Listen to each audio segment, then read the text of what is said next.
Okay, greetings, brothers and sisters. Today's Tuesday, December 2nd. I've already completed the video for tomorrow morning. Wednesday is kind of a long video. One of my viewers sent me this. I got two things to do with Erika Kirk, who's here. So this is from 7/11/2015, a much younger Trump, 10 years ago. Took his first trip to Arizona. And there is Erika Franzai. These are the people who are chosen. So this is somebody known to the Trump world. Like, he didn't have a political establishment back then. He had. Look at that. There's a guy in the cap. Is that the same guy at the shooting? Same hat, at least. But these are people who are handpicked by maybe not Trump, but at least the Republican establishment, right? These were people who were organizing this for Trump in Arizona, and they handpicked people. This is supposed to be, they said, was Tyler Boyer. Tyler Boyer is the guy that introduced Erika Franzai to, we can, it's down here, Erika Franzai, and he's carrying a baby. This is a guy who Candace Owens said is gay, or was, sexually harassing and sleeping with some of the interns. He hands the baby off to a woman here. Supposedly one of these women might be Erika Franzai's mom. I'm not sure what the commenter said. But there he is. Look at how gay he's acting here. And he's, so he's a guy that he seemed really gay when he talked. And then he hired all those gay dudes that work there. Like, he's the guy who he was handling Charlie Kirk. So he's the guy in charge of everything. He's second in command to Charlie Kirk. He brought all those people in. They're now running the thing. And here they are, they're almost like together here. She's back here. I'll blow this up a little bit when we, when I post it. But there's Erika Franzai. There's a younger Donald Trump. And there may be Tyler Boyer. Look at these over here. And so, there it is. So that's something, that's kind of a big deal. You see her back here earlier, and they got the Trump sign. So this is, early Trump. This is, when he was first running, this was one of his first events. He came down the escalator. I don't know when that time was in 2015, but it was early on. That was whatever it was. This is July of that year. Okay, so then there's one other thing I want to show you here. So somebody sent me this on Instagram. They sent me an Instagram video, but I went back to this. We don't have to listen to her, right? But see, there's no big flower arrangement right here. But early on in the show, there's this giant flower arrangement, right? So there's a flower arrangement there, and then not there, and not there, and then there, but not there, right? Here, right? It's right in the middle here between the two of them. It's here, and then it's gone, and it's gone again, and it's back there on the other side, and then it's gone, and it's gone, it's gone, it's gone, it's gone. She's crying in her fucking handkerchief there. It's gone. Let's see what Megyn Kelly. So Megyn Kelly, you can see there's a little flowers here, so it's back there. It's gone again. It's gone. I'm going in, I'm going throughout the whole. Then it's back again. And then it's there for her when she's talking. It's not there for her when she's talking. It's gone altogether. And then it makes one more appearance here towards the end. So, it looks like probably a fake background they were doing. Does that mean that the audience wasn't real? And she's holding that fucking book of hers, wearing her lingerie. So, we're going to get into the stuff with Trump. I'm sure there'll be more news about that. I got some stuff I'm going to show you about Don Lemon's coverage of the Trump Pete Hegseth Venezuela crisis. That'll be funny because he's like stupid. So, but anyways, let's see. Let's go to the end of this thing. And there's all that, right? This is Charlie's a hero. She comes in, right? And she comes in, there's the flowers. There are flowers there. There's all those sparks, and there's no thing. The flowers were over here then, and then they don't show back up to about this far in the thing, 9 minutes in. So you know, unless somebody was moving those around, there was some fucking AI bullshit going on here. Are these even real people at this point? So um, you know, and they're freaking come fuck me pumps and that whole thing.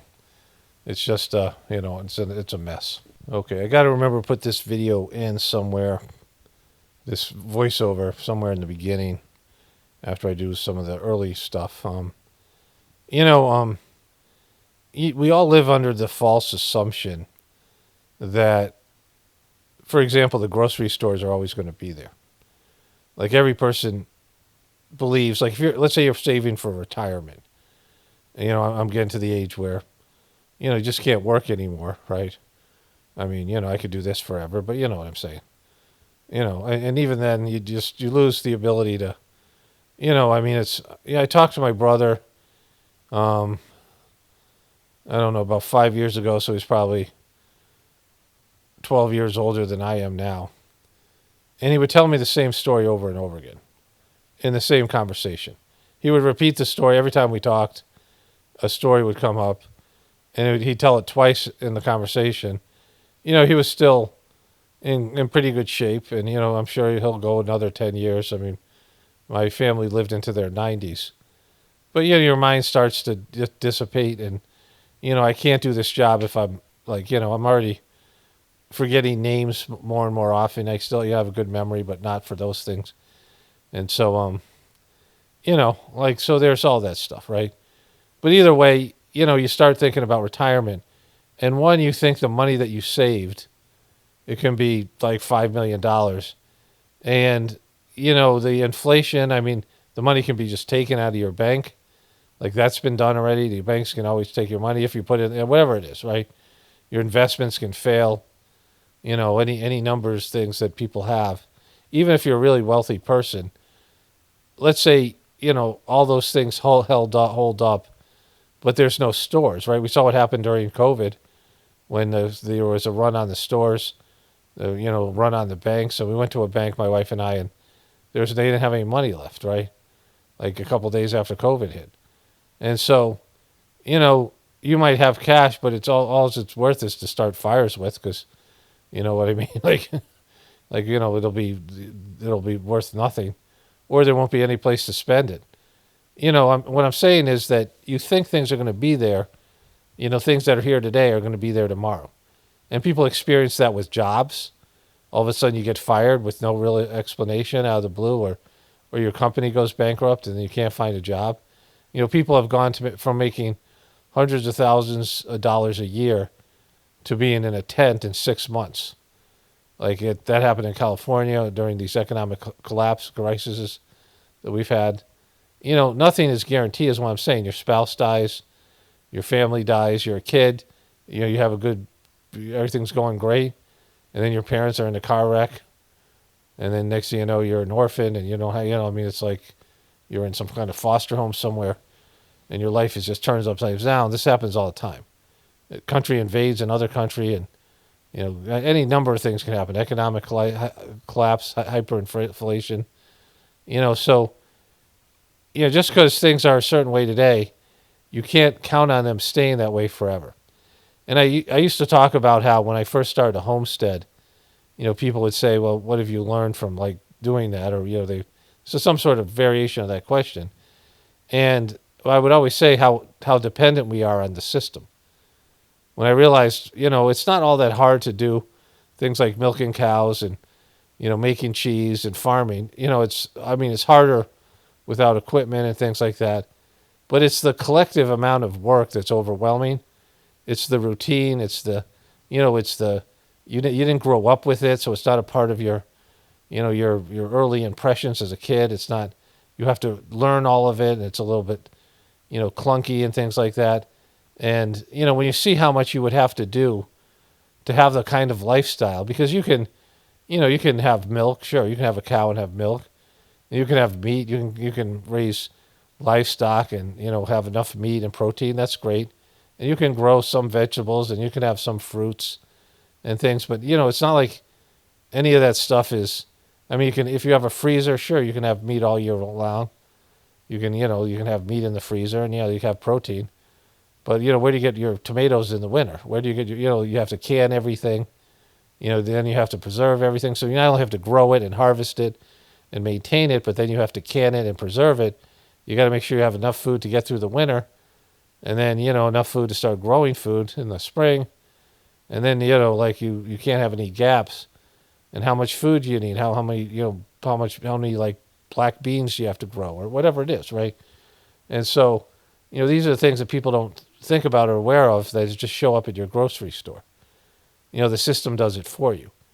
But then if you have to do it collectively as a group of people and make sure you have enough food for everybody and rationing that food and, being able to guesstimate how much food you're going to need. And you have to do like meal planning for years in advance, right? And just, to have a sense of how much you have to, even if most people have about a week's worth of food in their house. When I was in the flood in Chennai, India, there was this really nice house across the street. We lived in an apartment. And my neighbors, who were really great, had some old chapatis, old like tortillas in their fridge. And they were trying to throw them over to this house. There's 3 feet of water, and it was 200 feet gap between the two. Because the people in that house had no food in there, right? Zero food in their house. Like they were already starting to starve. And they were wealthy. They just were used to having people come in and prepare their food or shop for them and do all these things. And, and they didn't have anything. They were already fucked one day into the flood, right? One day into the crisis, they were already, thinking about cannibalism, right? And so they were already going the Dharma part, is it the Donner? That's, what is it? The Donner Pass? Something like that, whatever. I probably have it wrong. I don't. I checked. It's called the Donner Pass, so would have been better if I was more sure of the joke.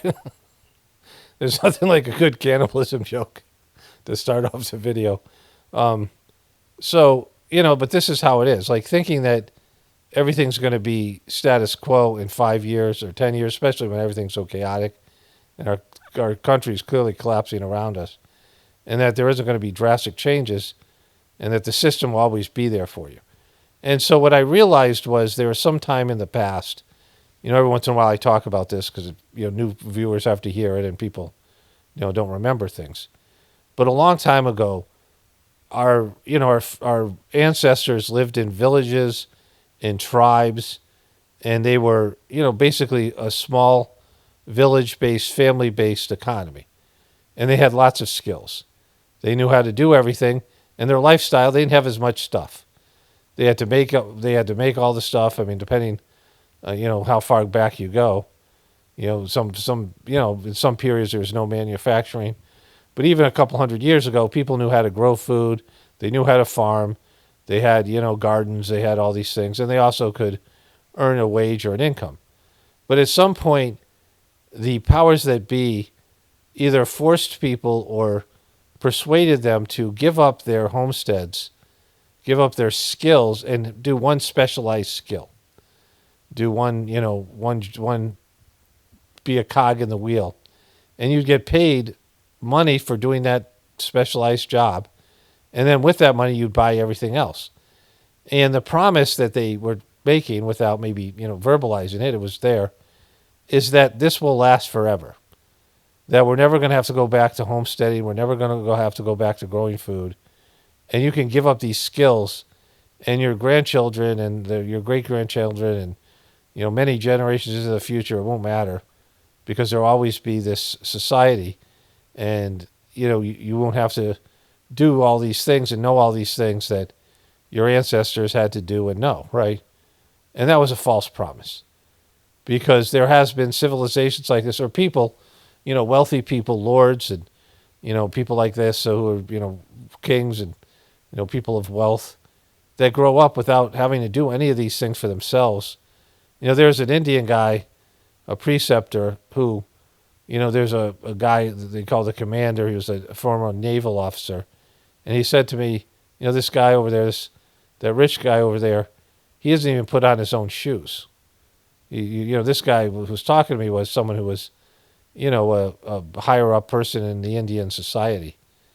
But he was in charge. He was like a, captain of a warship or something, whatever they have there.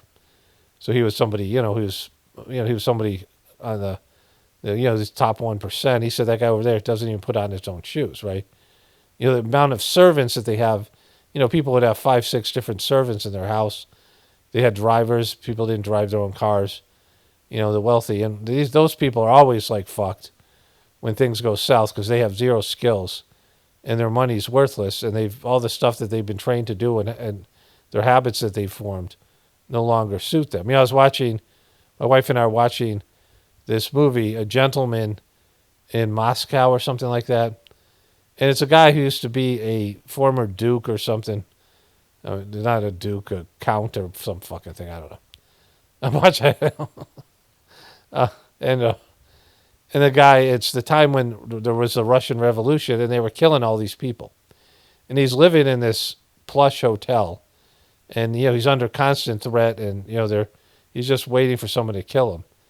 It's funny because I'm also watching this show called The Last Frontier on Apple. And there's an actor, I've never seen him before, a black guy. And he was in the Gentleman show. And I turned on the other show and I'm like, I think that's the same actor. He's lost a lot of weight in the second show. But, and I've never seen the guy. And then within, I'm watching 2 shows at the same time that are, that have the guy in there. But anyways, this show is about how this guy is used to living like a lord, royal person. And now he can't do that. And he's got to retrain himself because anything that he does that threatens the government means that he's, they're going to kill him or whatever it is. So, this happens to people. But the important thing to know about this, that throughout all the history that we do know and all the history that we don't, that this is a constant. There's a time where there's floods or earthquakes or tsunamis or, massive plagues. And, there's been like extinction level events and things and just the economic and social collapse of civilizations. This is a constant thing that's always happened. And people suffer. And you go from thinking everything's great and it'll be like this forever to being like complete opposite. And everyone should be aware of that because it's coming around the corner for us all at some point. And if we don't see it, our kids will, and we'll probably see it, most of us, to some extent. And the other thing I want to talk about is, I told this story about on the eve right before the Mahabharata war. These two opposing cousins came to visit Krishna and asked for his help. And Krishna said, I won't fight I won't lift any weapons. I won't, use he had this disc that he used. I won't use this disc that I have, but I'll drive somebody's chariot or, whatever it was. And the other person could have my army. So both of you guys will get something. And the evil cousin took the army, right? Because the army was known as being an indestructible army, right? In fact, when Krishna died, like he got shot in the toe by an arrow and it killed him. Kind of a weird, story there. And the Yadava army that he had created, he had to destroy them, right? Because they were so powerful, he didn't want to leave them to somebody to take over and they would be like this indestructible force, right? So he had them kill, like they went to a war with each other and they just basically all died so that, that they wouldn't leave this an unstoppable force without him to guide it. It's a good reference for people who, I've talked about this with the Saj Mark stuff and the stuff with Jesus. As soon as Jesus died, it took some time for Christianity to grow. But the bean counters and the vultures and the low-life people come in and they see something powerful and they hijack it. Anything like a good company, like something like YouTube or somebody starts up a company, people who have creative genius, and then the money people come in and they bastardize it and they strip it down and they take the heart out of it, right? And this is constant, that when something's good or something has, it has an audience or it has something, worthwhile, as soon as it gets big enough and popular enough, people come in to handle it and to own it and, to reap, the benefits of it and warp it in a way to fit their ends and, make things work for them. But the other part of the story is that the evil cousin, Duryodhana, he picked the army. Like, he was given first choice and he picked the army. And he was laughing and felt like he had won the war because he had this unstoppable army, but, God was on the other side, right? Because evil people never pick God. Like Trump, evil people hide away from God because they know they're doing evil, and they know if they bring God into it, that they'll be exposed, and God will be like, "Come on, bro," like, knock it off, right? And they'll be like, all right, God." They have to hide away from God. They're always hiding in the shadows in one way or another because they always pick the wrong course of action, and they know their days are numbered and they're doomed because when you don't align yourself with God, you have a perversion and a deception, and with all things like that, it crumbles. And that's what's happening to our civilization. It's happening with Trump and all these people. But on a bigger scale, it's happening to America and all the lies and all the bullshit and all the evil that's being perpetrated and all the excuses and rationalization and thinking errors that go into pulling it off. And it's crumbling right in front of us because, that's what happens when you make decisions and you run away from God. God would say, hey, you can't do this. And so you want to do it anyway. So you put up a wall between you and God that inevitably comes down. And when it does, whatever you're doing is fucked and it collapses around you like our civilization. All right, with that in mind, let's move on to the next thing here. Okay, let's not. Well, we are actually moving on to the next thing. So it's still Tuesday the 2nd. I went out and I had to go shopping. I had to go to Whole Foods. And, one of my viewers has sent me the third master Sajmark system. There is a YouTube channel that puts out a bunch of his videos, like his old videos, and one of my viewers sent me one of them. I am subscribed to the channel, but I don't get notified. And this is all going to be a part of the next phase that we're going to. It's going to tie in with some Candace Owens bullshit. Like, she's definitely showing herself as a real true disinformation agent. I'll cover that in a moment.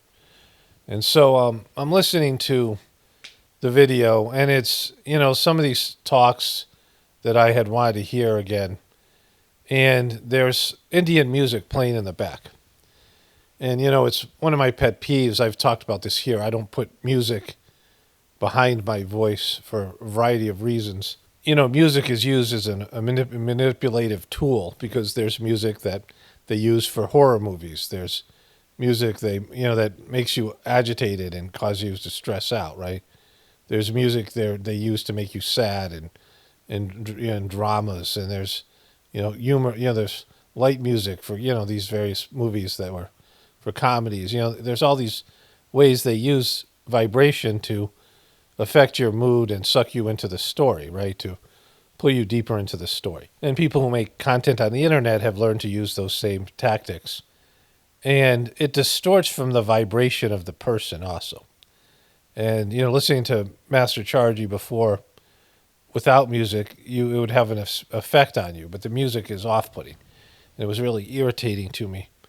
And I switched to another one of his videos at a stoplight.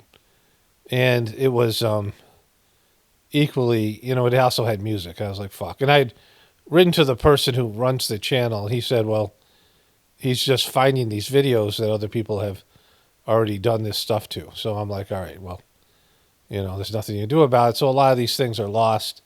And it put me in kind of a bad mood. So I go into Whole Foods and there's, I'm going to get some distilled water because there's, a vehicle that we have, the batteries need water. And I go down the aisle and there's a woman who's probably about 2 inches taller than me, real skinny, like almost like a model. And she's probably a little bit younger than me. She's talking to an older woman, and her son is also, he must be like 6'7", 6'10", really tall. and they're blocking my fucking way, right? You know, and I say, "Excuse me," like the kid just looks at me, you know, like I'm supposed to wait for him to get the fuck out of the way, and they're just congregating in the supermarket at a busy time. It's like 4 o'clock at night, and then I stop the cart and I looked, and they're standing right in front of the fucking distilled water, so I have to, ask them to move again, like just, this is not a social hour, whatever it is. And you can tell they feel some sort of entitlement, like, everyone else is just supposed to fucking, suffer them, right? Just, we have to suffer them. And so then I go into the bathroom, and there's a kid just yapping away, like some little toddler. And he's in, behind one of the doors with his dad. There's two, whatever there is, stalls. And he's yapping away. And his dad says to him, "Can you please push harder and just try to push and then relax?" He's talking to this kid about, this kid's obviously needs to poop. He says, "Why don't you push really hard, push hard and then relax and let it come out." And then the kid starts yapping away, and he goes, "No more talking." His dad loses it. I don't know how long he's been in there. And he goes, "No more talking unless it's about poop."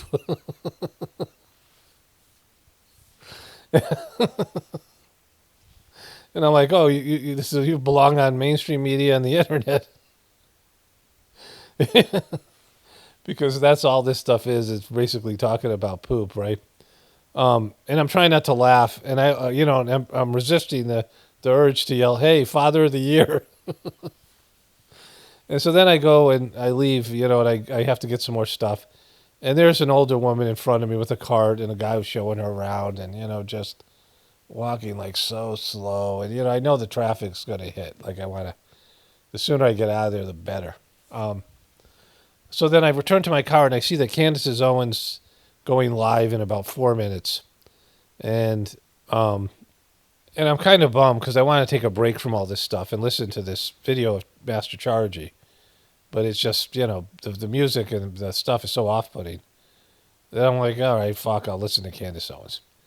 And so as we enter into this phase, you can see I'm just a little bit, on it. I'm a little bit, fuck you about the whole thing, right? And so I heard a number of things on the way home. I don't want to have to deal with these things tomorrow.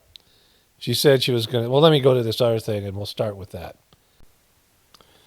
Okay, so this is Lieutenant Wilkerson, who worked for Colin Powell, right? And he's being interviewed here, and he's going to say stuff about how Mossad ran the Pentagon. Now, he was a guy who he thought that, and I forget the name of the couple, and don't tell me, don't care, don't need to know. I'm not going to look it up. There's a movie about them. But there was a couple that, one guy was, he was kind of a diplomat. The other, his wife was an agent for the CIA, and he outed them by mistake, right? Because of the yellow cake uranium. And you can look that up. Don't tell, again, I don't need to know the people's name. And so Valerie Plame was her, the woman's name. And, this guy accidentally outed her. But it wasn't his fault because it was being discussed and they were trying to go after them, Dick Cheney. And so this guy, well, he's always kind of had a loud mouth, and he kind of exposes stuff he probably shouldn't hear. And it's unquestionable that the Epstein business was heavily influenced, let me put it that way, by Mossad.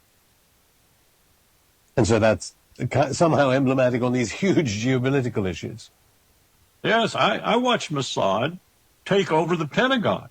In 2002, the Pentagon was infiltrated by Mossad. They did not need any identification to get through the river entrance of the building. They went upstairs to Douglas Feith, the Undersecretary of Defense for Policy, the third most powerful man in the Defense Department. Occasionally, they went to the second most powerful man, Paul Wolfowitz, the Deputy Secretary of Defense. These are all neocons, right? And they had run of the Pentagon. Donald Rumsfeld, the Secretary of Defense, said to my boss one time, "Hell, I don't run my building. Mossad does." Okay, so there's a reason I'm showing you this before we get into Candace Owens. Let's go back to her tweet of today, or yesterday, or whatever it was. I received information last night that put the final pieces together for me. Kaboom! I now can say with full confidence that I believe Charlie Kirk was betrayed by the leadership of Turning Point USA and some of the people, the very people who eulogized him on stage. Yes, I will be naming names and providing evidence for my claims. And so this ends up being completely misleading because I've watched about 2/3 of the video. I don't know how much of it is. And the only name she's really naming is the DuPont family in France. And she's saying France controls America, right? Which is a far cry from saying Israel controls America, which is where she was not that long ago. And again, she does name some of the Turning Point people's names, but not in a way where she's saying that these people betrayed him, for sure. Like, these are the people that sold him out. And so I'm going to cover this so as far as I saw today. And then tomorrow I'll search to see if she really lists any of these names, because it's, she's dropping names like, in a way to cast suspicion on the people. But she doesn't have any evidence to show anybody other than her sources, which is, problematic, which she always has. And that she's saying that the DuPont family was behind a lot of this. And so let's get into it here. I'm going to ask you a question. It's actually a riddle that we're all familiar with. What came first, the chicken or the egg? That's what's on my mind. That's what's on my mind really all day, because yesterday... It's the egg. It's always the egg. What came first, the seed or the tree? It's always the seed. God doesn't create things, doesn't waste energy when you can put something in seed form, right? The seed, the small thing is always responsible for the big thing, right? What came first, the thought or the manifestation? It's the thought. So, you can put that fucking thing to bed. We were explaining to you guys this sort of random coincidence, maybe not a coincidence, of the FBI seemingly choosing to work in offices that are kind of being run by French royalty, in essence, right? These old French American families. Now, why would our FBI do that? Surely they would have been aware that they were choosing to work in buildings that might potentially have some foreign interests. But then... Okay, so this first part is about how France has controlled America. You know what? It clicked. It clicked for her. It fucking clicked. See, this is what she does. This is her scam. This is her grift. And what she does is she puts out some salacious kind of, suggestive, whatever it might be, like fucking claims about something. And for some of these things that she puts out, she has receipts. And to the ones she has receipts for, a bunch of people on the internet who, I would assume are working with her, or people at TPUS Gay, come out and, say she's full of shit. And when she gets them saying she's full of shit, these they must be like patsies, the people who are a part of it. She shows the receipts, right? And so, she says she has sources, and then you're like, well, maybe she has the receipts for this because she had the receipt for that other thing, right? And it's just a scam. Like, now she's in fucking crazy land with, the whole thing about her saying they tried to kill her was from somebody who allegedly works for the Macrons and is part of the French government, somehow contacted her and said, they're trying to kill you, right? And she's not providing any information to verify that. And even if some person said that, is that person telling the truth, right? Does that person have legitimate evidence? And is anything going to come of it? And the answer is no. Is anything going to come of any of her bullshit? The answer is no. Has anything ever come of any of her bullshit before? The answer is no, right? We're going to get into this piece of shit, Charlie Kirk, too, because he's at the center of this. But let's go a little bit further here. The chicken came before the egg. Of course, don't be ridiculous. That's the answer to the riddle. LOL to the American history that's taught to us in the public schools. the French helped to establish the United States. They came over and they helped us win our big independence from the big bad Brits. And then what? They just left us alone. It was just an act of charity. Like, we're good. We want nothing in return. We just want you guys to be free. Does that make sense to you? Okay, so that's 200 years ago, right? You know, when America became affluent, like when America became the dominant economy, the dominant country, and coming up, you know, like any corporation or anything like that, there are people who are going to try to get their piece of the pie, right? Donald Trump, if you saw him on The Apprentice, he'd say shit like, you know, the water industry is a $5 billion or $20 billion industry, and I want my piece of it, right? This kind of thing. So he would sell Trump water, right? Like that, you know, epically failed. Like he did that with Trump Steaks and Trump University, right? He tried to get in on these scams. And, you know, there are powerful groups, but this happened 200 years ago. Whatever debt America owed to the French when Benjamin Franklin went over there, this is in George Washington days. This is over 200 years ago, right? And, you know, there's all these groups. She talks about how her priests would say, when she converted to Catholicism, I don't know if I'm going to cover that. If I do, you know, you'll hear it from her. Otherwise, that they said the country is run by Freemasons, right? There's all these groups. People talk about the Jesuits. They talk about, you know, the Zionists. They talk about, you know, people have these different groups, right? The Rothschilds family, all these different families, right? And so, yeah, France that would have rich people that have interest in America and some rich French families. But she goes into the DuPonts and how they have a long history of being pedophiles, sexually abusers, and, you know, just like all these groups, they all have that in them, right? And she talks about how these airplanes, the red plane, yellow plane, blue plane, reveal to her that there's this area here in Delaware, and it's all this localized area here. And this woman, Stacey Sheridan's office, is so close to the Macron's office and all these other people that they just all happen to be here. Stacey Sheridan is a person of interest who works at TPUSK, and so she's linking all things together and saying France is controlling America with very superficial evidence, right? And barely talking about Israel. It goes on for a very long time.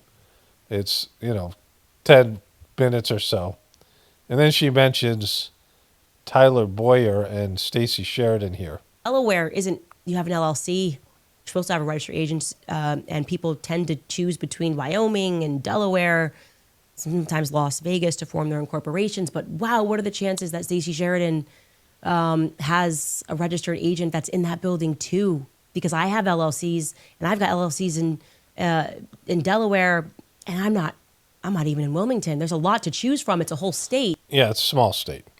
People, they register their corporations there for tax reasons.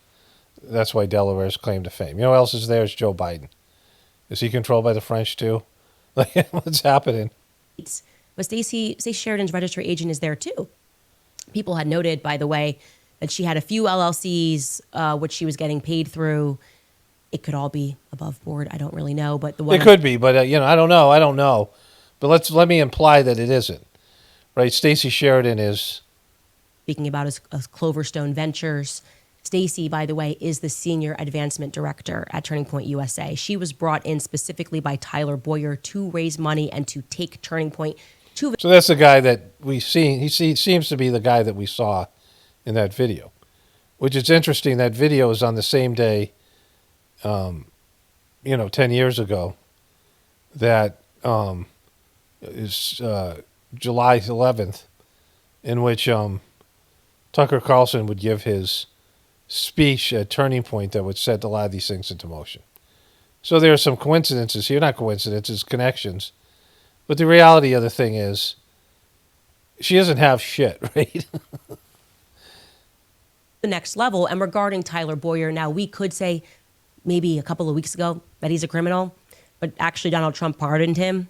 He pardoned Tyler Boyer a couple of weeks ago, so we can't, that's actually not real. He's okay, so he pardoned Tyler Boyer. So what the fuck? Like, what more do you need to know, right?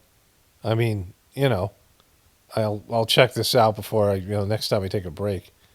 But like the game over, right? If Trump's pardoned this guy, why did he pardon the guy who we don't know if he did anything, right?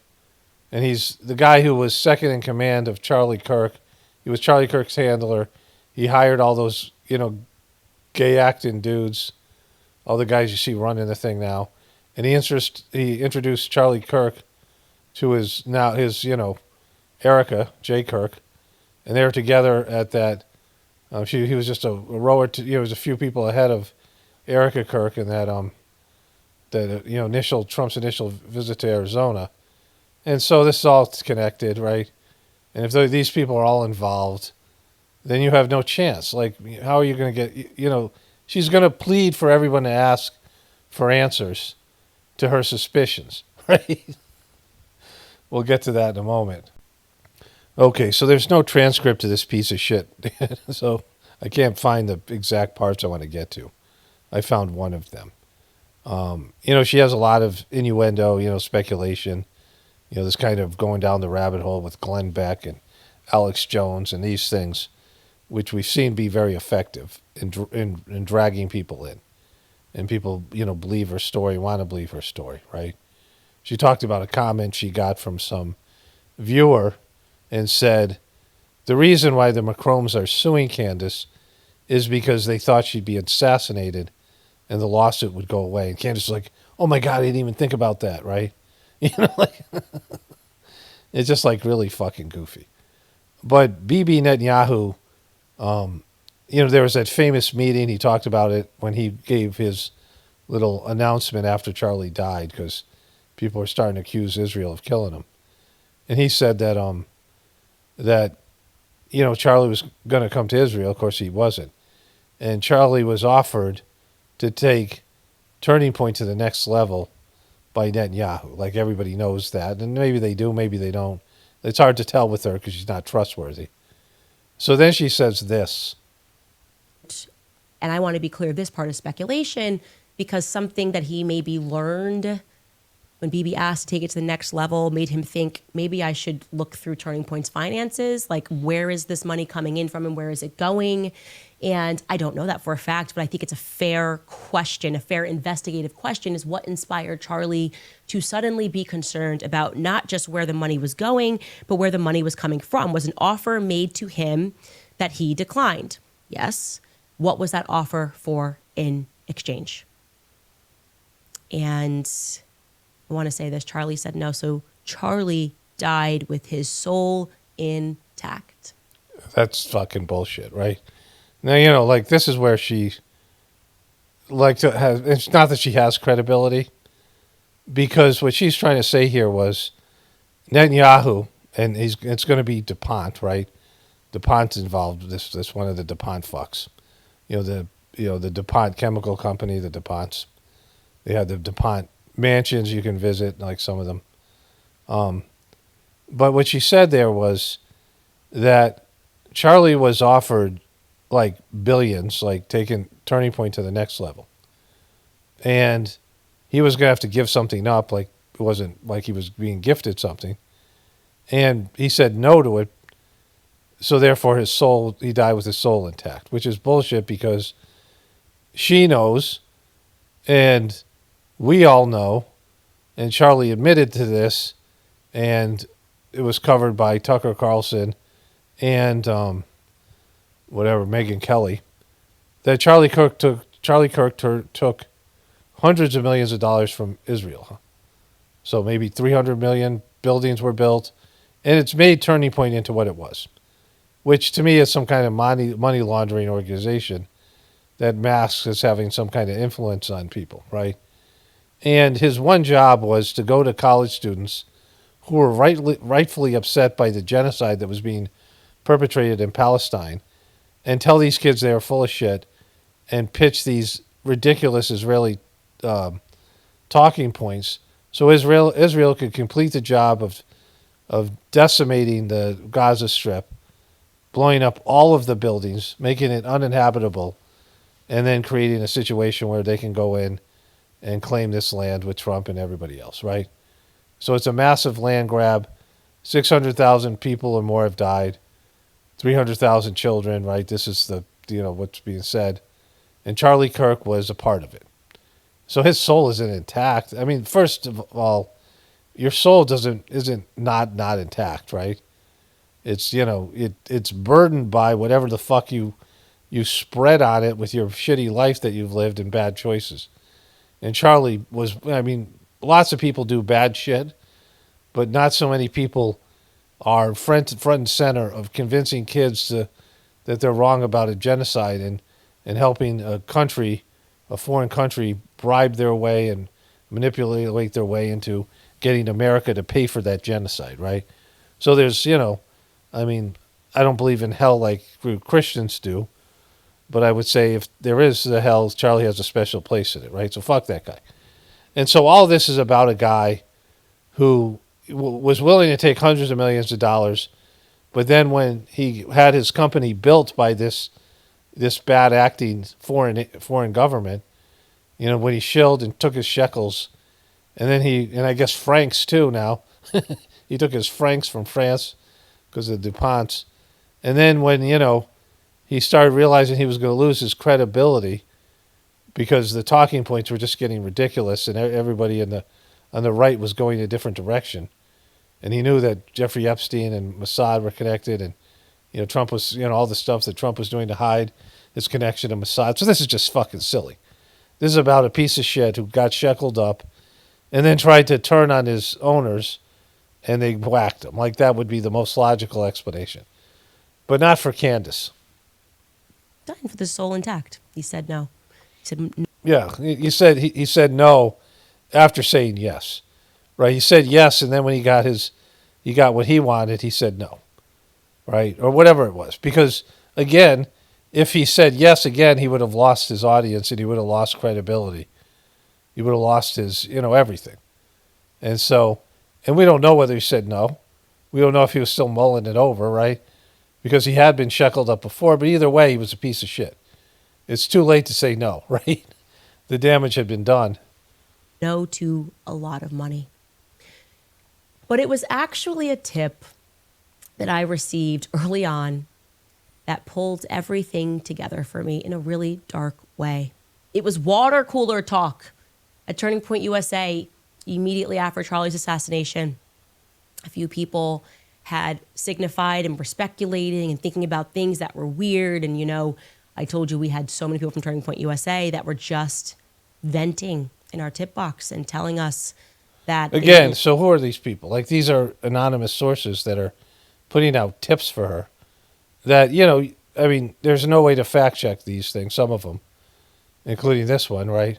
Like the way management was acting and things were weird and there were just a flurry of things that were coming in.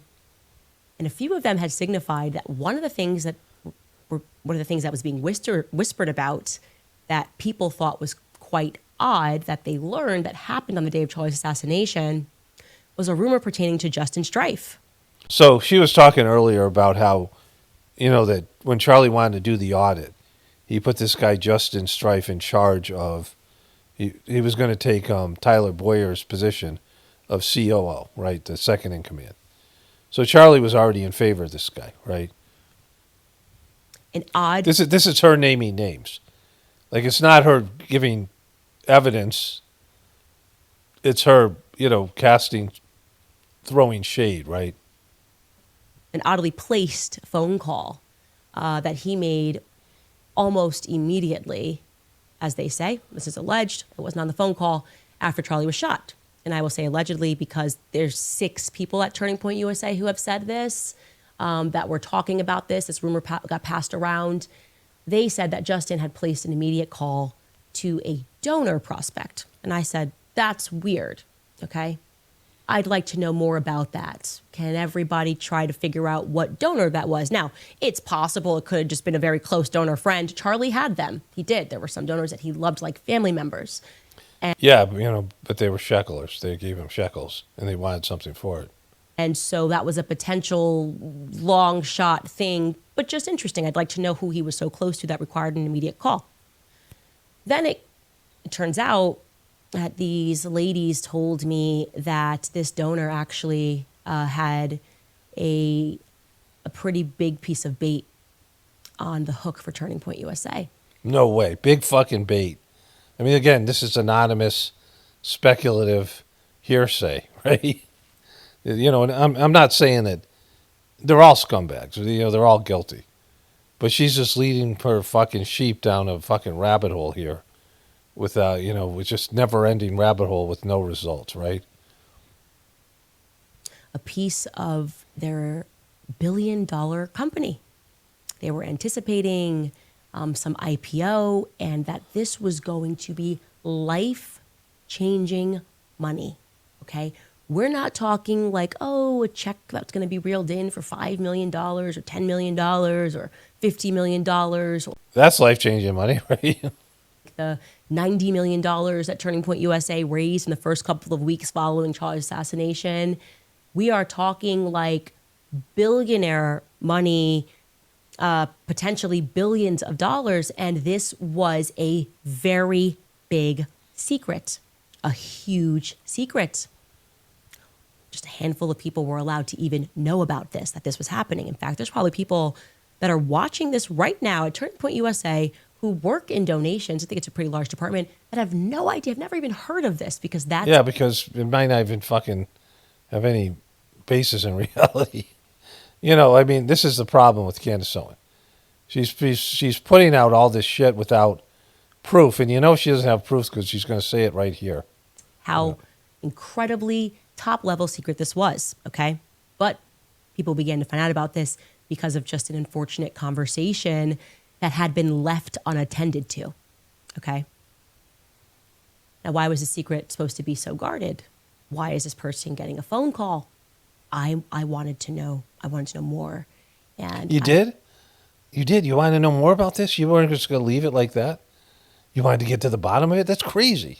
Like, you did? Start messaging our mommy sleuths and our daddy sleuths and all of my sources at Turning Point USA, and I'm saying anything that you can tell me about this in case this might be important. And I got an answer on the name of a donor. You mean you thought that the billionaires that were, you know, that people were going to throw billions of dollars at Charlie Kirk, that wouldn't be, and then he died? And when he said no to that, like that wouldn't, like you didn't think that, well, it might be important. So I'm like asking all my peeps. You know? And I had completely forgotten because, again, this happened so early following the assassination. I am talking before I even went to Wyoming. My brain was still traumatized. I had so much information that I was trying to process while I was grieving that I literally forgot the big part that I learned about this donor. I forgot. And these young women told me that this donor was French. No fucking way. Wow. The way that you brought this all up for 25 minutes before this, talking about the French Connection, right? This is the French Connection movie. And now, all of a sudden, boom, you're reeling us in. It's coming home. Wow, it all makes sense now. I bet it's a DuPont. American. And that this donor's name was Pierre. And it wasn't until yesterday, after we went off air, that I presented to you all of the stuff about the DuPont family, that it clicked. And these ladies messaged me and said, oh, you figured it out. It's Pierre DuPont. No way, you figured it out. Now that you know it, now you figured it out, we're going to go ahead and tell you and confirm it for you. You know, it's just such bullshit. But this is a big part here. Question mark, exclamation point, question mark, exclamation point. I had mentioned... Let me look at this guy. It's me. It's me, the Princess Candace Owen. What is I doing? It's Candace Owen. I'm the princess. And the princess thinking, oh my God, question mark, exclamation point, question mark. Oh my God.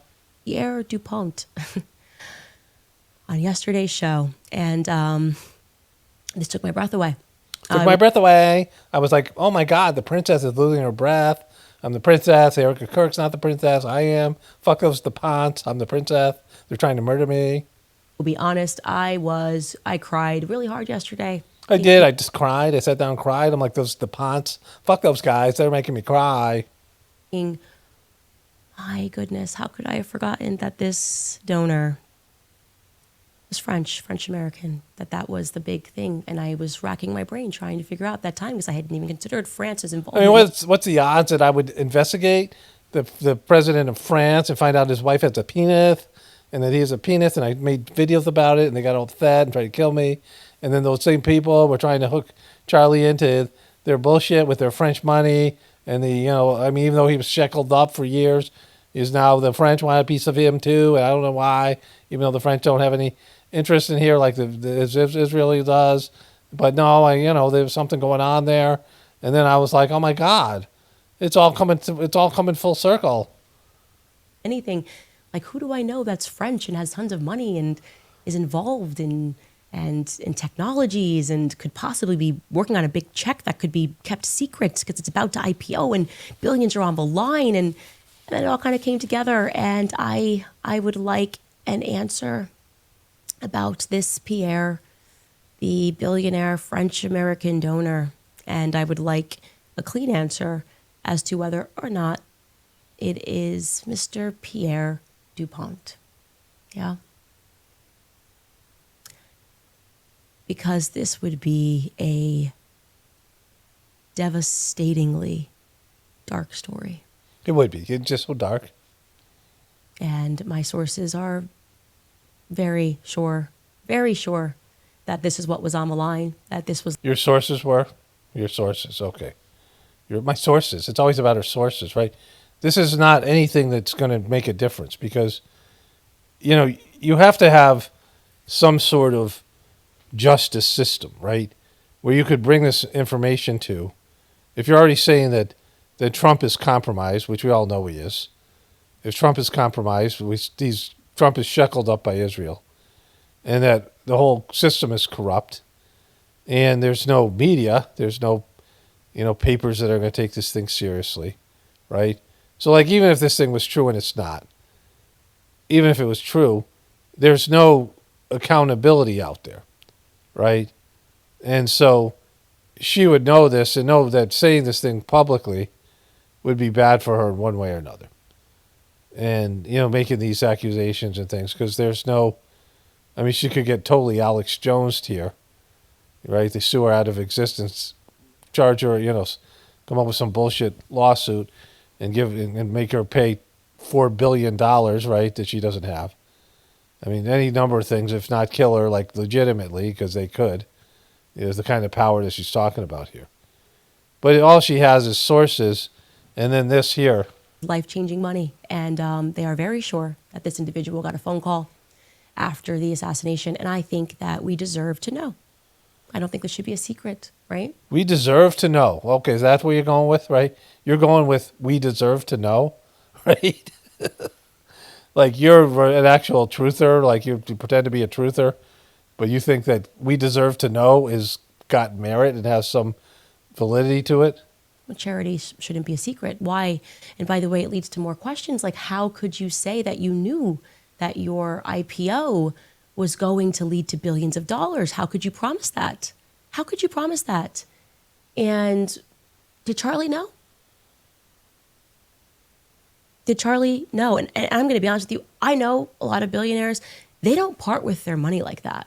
They don't. They still give the money. I've been asked them, will you give the Princess Candace some money? And they go, no, we don't part with our money.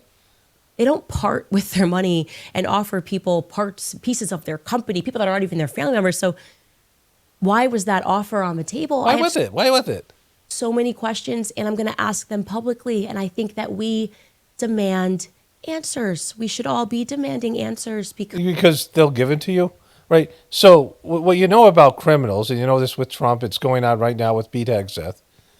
If you demand answers and they're guilty, they don't give you the answers, right? They lie, they deflect, or they just, in some places, sometimes just don't say anything, right? And so you think us demanding answers, you think if we all demand answers, we're going to get them and they're going to be truthful? What the fuck are you talking about, right? This is where it gets goofy. That, she doesn't have enough on them other than this theory. She has a theory here, which, is like a bullshit thing because she's connected. Again, she's in it. She talks about Tucker Carlson a lot and, Tucker Carlson is a known piece of shit shill, and all these other people, Megyn Kelly, I mean, the people that she associates with, these aren't real truthers or real truth seekers.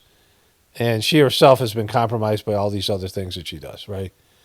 Like she's, things, she was a part of this whole Israeli thing until, she said she'd investigated some of this stuff. And then they, basically doxed her. They tried to get rid of her. And then she bounced back with the biggest podcast. You don't think that you get the biggest podcast by your own merit, right? And so, like, she's doing some kind of service for them. And for her to come out and say, we should demand answers, like, what the fuck are you talking about? If you need them to tell you the truth and confess, this isn't an episode of fucking Scooby-Doo. I would have gotten away for it if it wasn't for your meddling kids. It isn't going to be like that shit, where you confront somebody with the truth and they say, yeah, you got me. You think that's going to happen? Like, if everything that you're saying here is true about the DuPont family and the French having control of the American government and all these coincidences and ways that they were involved with all these things that go far beyond Charlie Kirk's death, and they're just going to own up to it, you got us. Sorry, bummer. You caught us, Candace. You and your sleuth of fucking meddling internet fucking cronies. You got us with your deep research, right? Because this is now starting to feel very, very dark. It's very dark, so let's demand some answers. I got to stop here. She's annoying the shit out of me. So I don't know if she ends up naming any names in Turning Point. Like, she's thrown out a few names that are connected, but not with any real, criminal fucking evidence that you could go to the police with. And even if you could, they're corrupt because the police are supposed to be investigating this thing in Utah. And so you need more than just fucking anonymous sources and hearsay and fucking conspiracy theories to, make this legitimate. But she's just sucking everybody in because nothing is going to come of this, right? No one's going to jail. None of this story is going to be confirmed. She'll throw some fucking piece of paper up and say, look, I got some proof, fucking bullshit stuff. It's obviously that they're all, they're working in symbiosis with each other, all these people. And she's just a fucking, annoying piece of shit out there. I mean, it's like, I try to give people the benefit of the doubt. I mean, like when she said, I'm going to name names, I'm like, oh, maybe she'll name some names, right? There's always that chance. When she tweeted out she was going to name some names, and technically she named names, but not in a way that, like she has legitimate, other than some anonymous source bullshit information on some of these names, and she's not saying what exactly they did. These people are doing shady, dark shit. Yeah, you could say that about all these motherfuckers, right? They're all doing shady, dark shit, including yourself, right? Anyways, I got to move forward. I'll finish this up tomorrow. Okay, today's Wednesday, December 3rd. This video is going up tomorrow afternoon. Ask Grok to explain this post. No thanks, Grok. I think I can understand it myself. You piece of shit, right? I've been drinking hot chocolate lately. In the mornings, and it's all right. Anyways, so I watched a little bit more of Candace Owens, and God, she's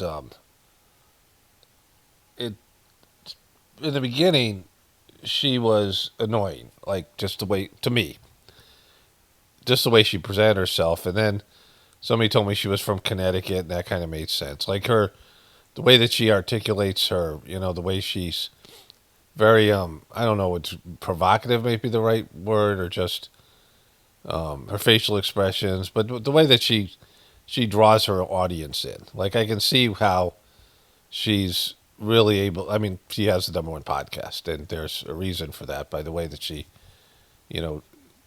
she's very dramatic. But she was nowhere near as annoying as Erika Kirk. Like, Erika Kirk is just, it's really hard for me to watch her. The fakeness. Like, I don't do well with fake stuff. And Candace Owens was more real when she first started to cover this. Like, she, everyone was saying to me, or a lot of people were saying that she had a much more real reaction. I only watched a little of that video when she was talking about her friend Charlie dying and, her reaction. But now she's so fake. And I'll show you some stuff at the end of this video. And it's like, I mean, watching both her and Erika Kirk, and they're almost like opposites in many ways, but they're very much the same.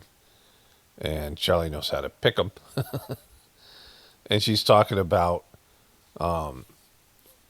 stuff to do with like some of their tweets about him going out on dates, and just it's fucking bad. It's you know. And then one of my viewers sent me this. Tim Pool. I received information this morning that put the final pieces together for me, which he's mocking her, which is exactly what she says. I can now say with full confidence that I believe Charlie Kirk was betrayed by Candace Owens and some of the very people who claimed to be his friend. And yes, I will be willing to name names and provide evidence for my claims. And I'm making a personal plea to everyone, well-meaning person who donated to this organization to say thank you. You were lied to, and Candace knew. You know, this is 1.3 million views. You know, this is just a battle of scumbags. And like I've been saying forever, nothing's going to happen. Like nothing from within the American system is going to change the American system or, you know, the global system. Like it's not going to come from within. Like it's going to be, I mean, not like the system is not going to investigate itself. The system's not going to take itself down by, you know, doing things that are right and good and fair and just and some sense of moral code and, you know, going after the scoundrels, you know, the so-called deep state. There's none of that shit's going to happen. Like there's not going to be some information released in the truth community that's going to bring justice to an unjust system. The system is going to collapse because it's a depraved system, and it'll collapse when it, you know, when it's time for it to collapse. There's a plan in place, and it's God's plan, and there's nothing that anybody can do about it. There's no protest. There's no deep research. I mean, unless that's what causes, you know, unless this is the thing that causes the collapse of the system, right? Just like with the Pete Hegseth thing. So I'll come back to the fucking Candace Owens stuff. Okay, we'll get to this school in a moment. This is from yesterday. Megyn Kelly is saying this story about Pete Hegseth is the Democrats and the liberals, and it's imploding, right? And it's not, but it's not going to bring Trump down. I want to get to Trump's cabinet meeting. I was going to kind of watch the whole Pete Hegseth thing, but there's the Joe Scarborough is having a little pissy fit this morning about this. All this stuff.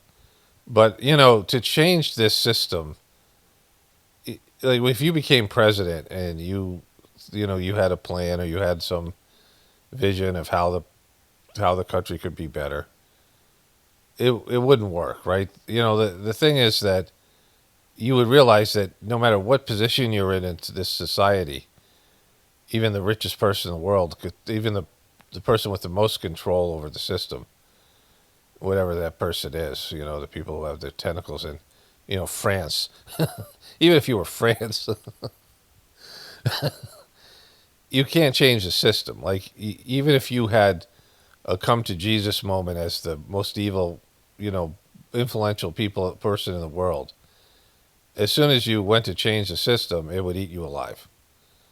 Like the person with the most material power, money power, it can't, you know, because the system is not changeable in that way, right? Like it's just going to get worse. Like it's just going to get more immoral. It's just going to get more depraved. It's just going to get worse. People are just going to get more selfish and more stupid. And just this is like what's happening.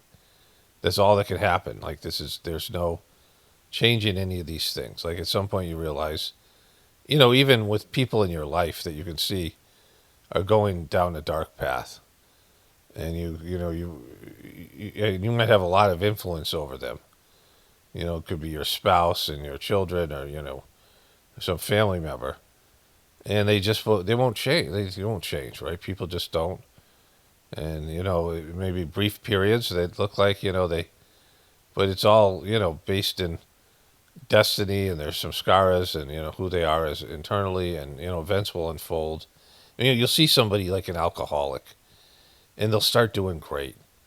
They're not drinking, and they, you know, have their, you know, the wake up moment. They're like, They realize that they're going to lose their family, they're going to lose everything.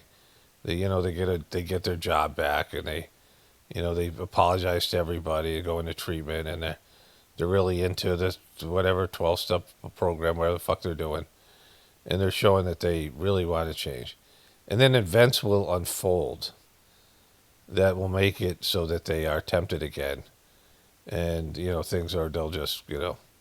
succumb, and and you're like, fuck, and it's I thought they were really going to do it this time, and they just don't.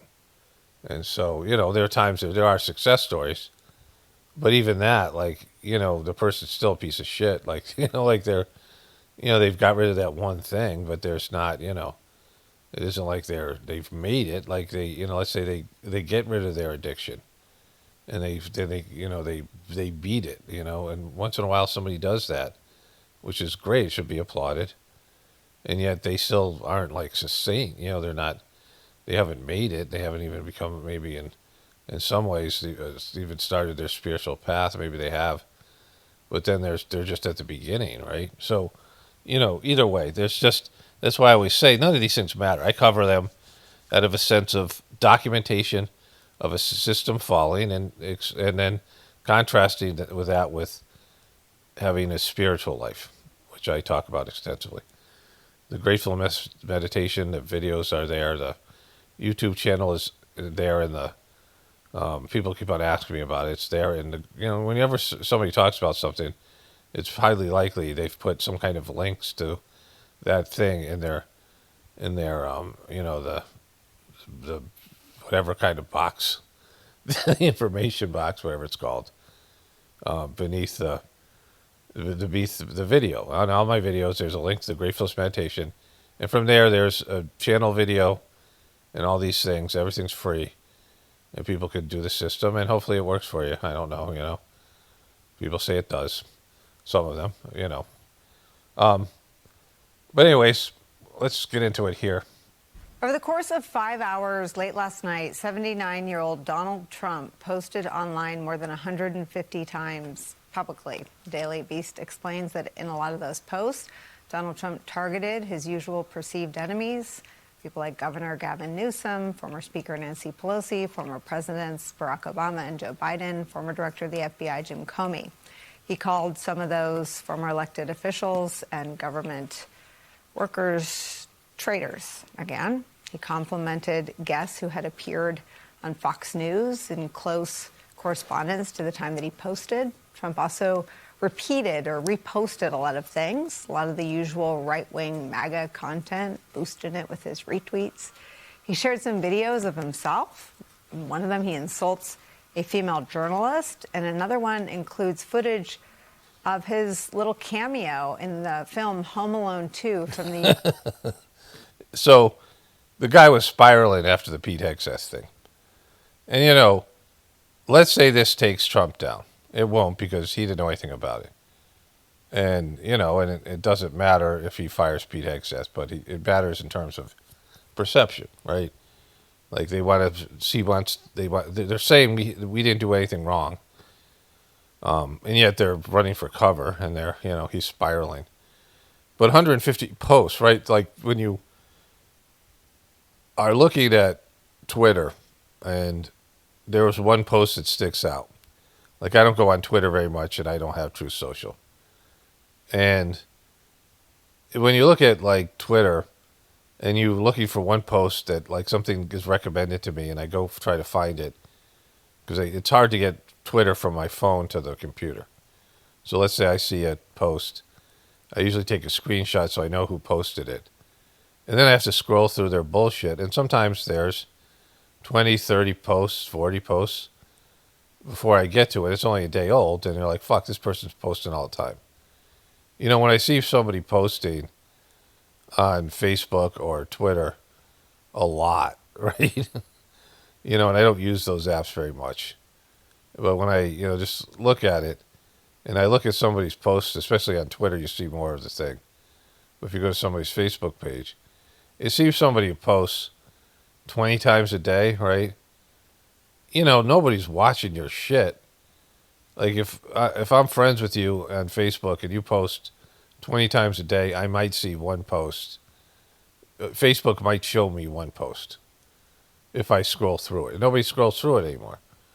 Like, it used to be like people used to go to Facebook and it was like a thing. And they would scroll through their feed. And like nobody fucking does that. You know, they had to make that whole, whatever he calls it, meta thing and that whole metaverse. I mean, how's the metaverse going? Is that thing even alive? Is that still going? Are people still going to the metaverse? You know, like people were telling me about it. It was like everyone has their own personal song as they go through, interact with people. It's just all these different songs going on in some room, and it's just like it's really horrible. And so, you know, these things have imploded in different ways, right? But if somebody's on Twitter and they're posting hundreds of fucking things, who do they think, even if you're somebody famous, you think everyone's looking at you, you're getting access to everybody? You know, people are scrolling through your thing and seeing everything. And well, in fact, I'll find his thing. There's somebody who posts all of his stuff. We'll just scroll through some of it. But, you know, that's a guy who's fucking lost his shit, right? Where Trump is up in the middle of the night fucking posting all day 150 fucking times. You know, that's like Elon Musk because he's the owner of True Social. You know, he's lost his shit, right? You can see he's spiraling. You can see he's like not right anymore. You know, he's in Joe Biden territory. And like anybody posts that much, like if it's Justin Bieber or Kanye, when Kanye would go on one of those rants. But that's the least of it with this fucking guy, right? Like it shows you like it doesn't matter. It's like this guy's fucking unhinged. And our last two presidents were senile and they're unhinged. And yet, you know, America still kept afloat because it wasn't ready to collapse yet, right? Year 1992. At one point last night, Donald Trump was firing off more than one post a minute. I want to bring in MS Now senior White House reporter Vaughn Hilliard. So, Vaughn, if any public figure in the world of sports did that, there would be, you could imagine ESPN or Bill Simmons asking about their state of mind or what was going on in their life. When Kanye West does that, we usually get some sort of reporting out or reaction from the mother of the children he shares, Kim Kardashian. I mean, this is That was bananas, off the wall stuff. It's bananas. It's bananas. He went bananas last night. I don't know why. Why is he going bananas? Posting. How is Donald Trump doing? I think it's a good point you made. I mean, Lane Kiffin tweets a couple times a day, and the amount of scrutiny that each of those tweets get is a much. He's a coach that quit out his team and went to another team. Ole Miss. We have had Ole Miss stuff. He's coaching Ole Miss. I barely know about the story, but he's coaching Ole Miss, and he now is coaching LSU. Ole Miss is still in the hunt for national championship. They kicked him the fuck out, right? They just said, "Hey, get the fuck out of here. You're done." He wouldn't let them talk to the players. You know, now that's a whole big deal. And you know, money. So let's just look at some of his tweets. Okay, so this is an account on Twitter, and they post all these things from Donald J. Trump. Here he's posting something from Elon Musk, and this is True Social. Great news in Dallas County. The Great Bird Jones. These are all from yesterday. I know I've been at odds recently, but in your first term, I know we've been at odds recently. What's this thing? Somebody wrote something here. This is Rand Paul. Wrote something. Donald J. Trump True Social posts. Any and all documents, proclamation, executive orders, memorandums, or contracts signed by an order are now infamous unauthorized auto pen with the administration of Joseph Biden are hereby null and void and no other force or effect. Anyone receiving pardons, commutations, or any legal document or so signed, please be advised that the document has been fully and completely terminated and has no legal effect. Thank you for your attention to this matter. So he tried to reverse all of his predecessor, Joe Biden's stuff there. And I don't know if he could. There's Muslim Brotherhood. There's a truth post about Brazil. These are all from the 2nd of December. Congratulations. Matt Van Epps wins. And he was endorsed by President Trump, and he won. Scott Jennings. This is talking about Tim Walsh. Scott Jennings has to win. This is his podcast. Are you fucking an air traffic controller? This is Agriculture Secretary. Tulsi Gabbard stuff. Stephen Miller, powerful Stephen Miller announces Trump will accelerate the review of Biden's 2 million illegals. If you add no benefits to this country, we're going to send you out. Is dropping the hammer on the Muslim Brotherhood from Fox News. We are saying Merry Christmas again. Posted a picture of himself at a Christmas tree. This is, just going through these posts. They're all from December 2nd. There's a clip from him. These aren't his posts here. This is this person's post. This Truth Social post. He's going to terminate all Joe Biden's things. This post here. He's got Elon Musk here. He's posting.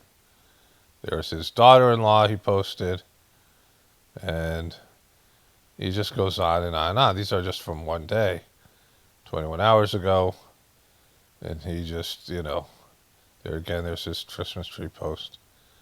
He's tweeting and retweeting, and he's lost his shit, right? When somebody goes and posts that many times on Twitter, if it was one of your friends, you'd be like, is that you all right, bro? Somebody you knew? Like, you wouldn't even notice because so many people. Get them out. So, a lot of these are the same posts over and over again that he reposts. So that's Trump. Okay, so this was the first thing that I saw this morning. Morning Joe Scarborough, Gumby Joe, and his dude, Mika. Defense Secretary Pete Hegseth continues to Look, she's in a defensive position. They're very angry about Pete Hegseth. try and distance himself from a September strike on a boat in the Caribbean suspected of smuggling drugs. It comes amid bipartisan backlash and concerns of potential criminality. That's because the U.S. carried out Look at this fucking smug fuck. Like, just you look at him, you hear him talk, you're like, holy shit. This guy's a fucking, he's just an addict. You can tell by the way that he presents himself, right? He's just secondary strike to kill the survivors of the initial attack as the men clung to the side of the damaged ship. Secretary Hegseth, who has spent weeks taking credit for the operation, said this during a cabinet meeting yesterday. I watched that first strike live. As you can imagine, at the Department of War, we got a lot of things to do. So I didn't stick around for the hour and 2 hours, whatever, where all the sensitive site exploitation digitally occurs. So I moved on to my next meeting. A couple of hours later, I learned that commander had made which he had the complete authority to do. And by the way, Admiral Bradley made the correct decision to ultimately sink the boat and eliminate the threat. He sunk the boat. Okay, so we're going to go to this whole cabinet meeting. I scanned through these things, especially with Trump spiraling. Look at this sad fucking Trumpty Dumpty motherfucker here. I mean, he's just, look at him. Look at this fucking guy, right?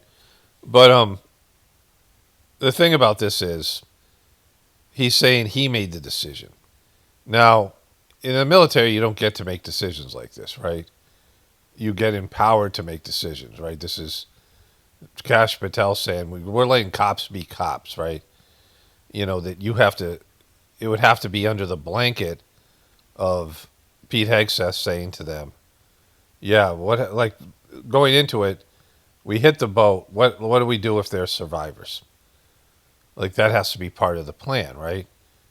Because, what if you hit close to the boat and the boat doesn't sink and the boat's, inoperable and people are now clinging to the side of the boat. Like that's just something that might happen, right? Like, because it did happen. So you have to have contingencies. What do we do? What if we do if there's some survivors? Do we do a second strike? This is not this admiral just saying, winging it, right? Oh, shit, there's survivors. And I'm not going to ask Pete Hegseth. The guys under the admiral, they're not going to go, hey, there's some guys, let's just fucking shoot them. Right? They kind of know. They know this is iffy, right? This is not something that's ever been done before, where they're just bombing these boats, based it, like the intelligence that these guys have. These guys are like dumbasses and they make bad decisions. And, they're not anything, they're liars. And so nothing they can say can be trusted. We don't know who's on that boat and why they're bombing. They could call anybody a narco-terrorist and then bomb them, like I said before. And so you're already in kind of shaky, standing on shaky ground. And all these military guys know that in 2 years, Trump is fucked. He's going to be, when the political winds shift, and they've already shifted, every president who comes in with a mandate of the House and the Senate gets hammered in the midterms, like it always happens. And so he's going to get hammered probably worse than any other time in the midterms, just depending on what seats are available, how it plays out. But it's going to be bad. He's already lost people like Marjorie Taylor Greene and these people, right?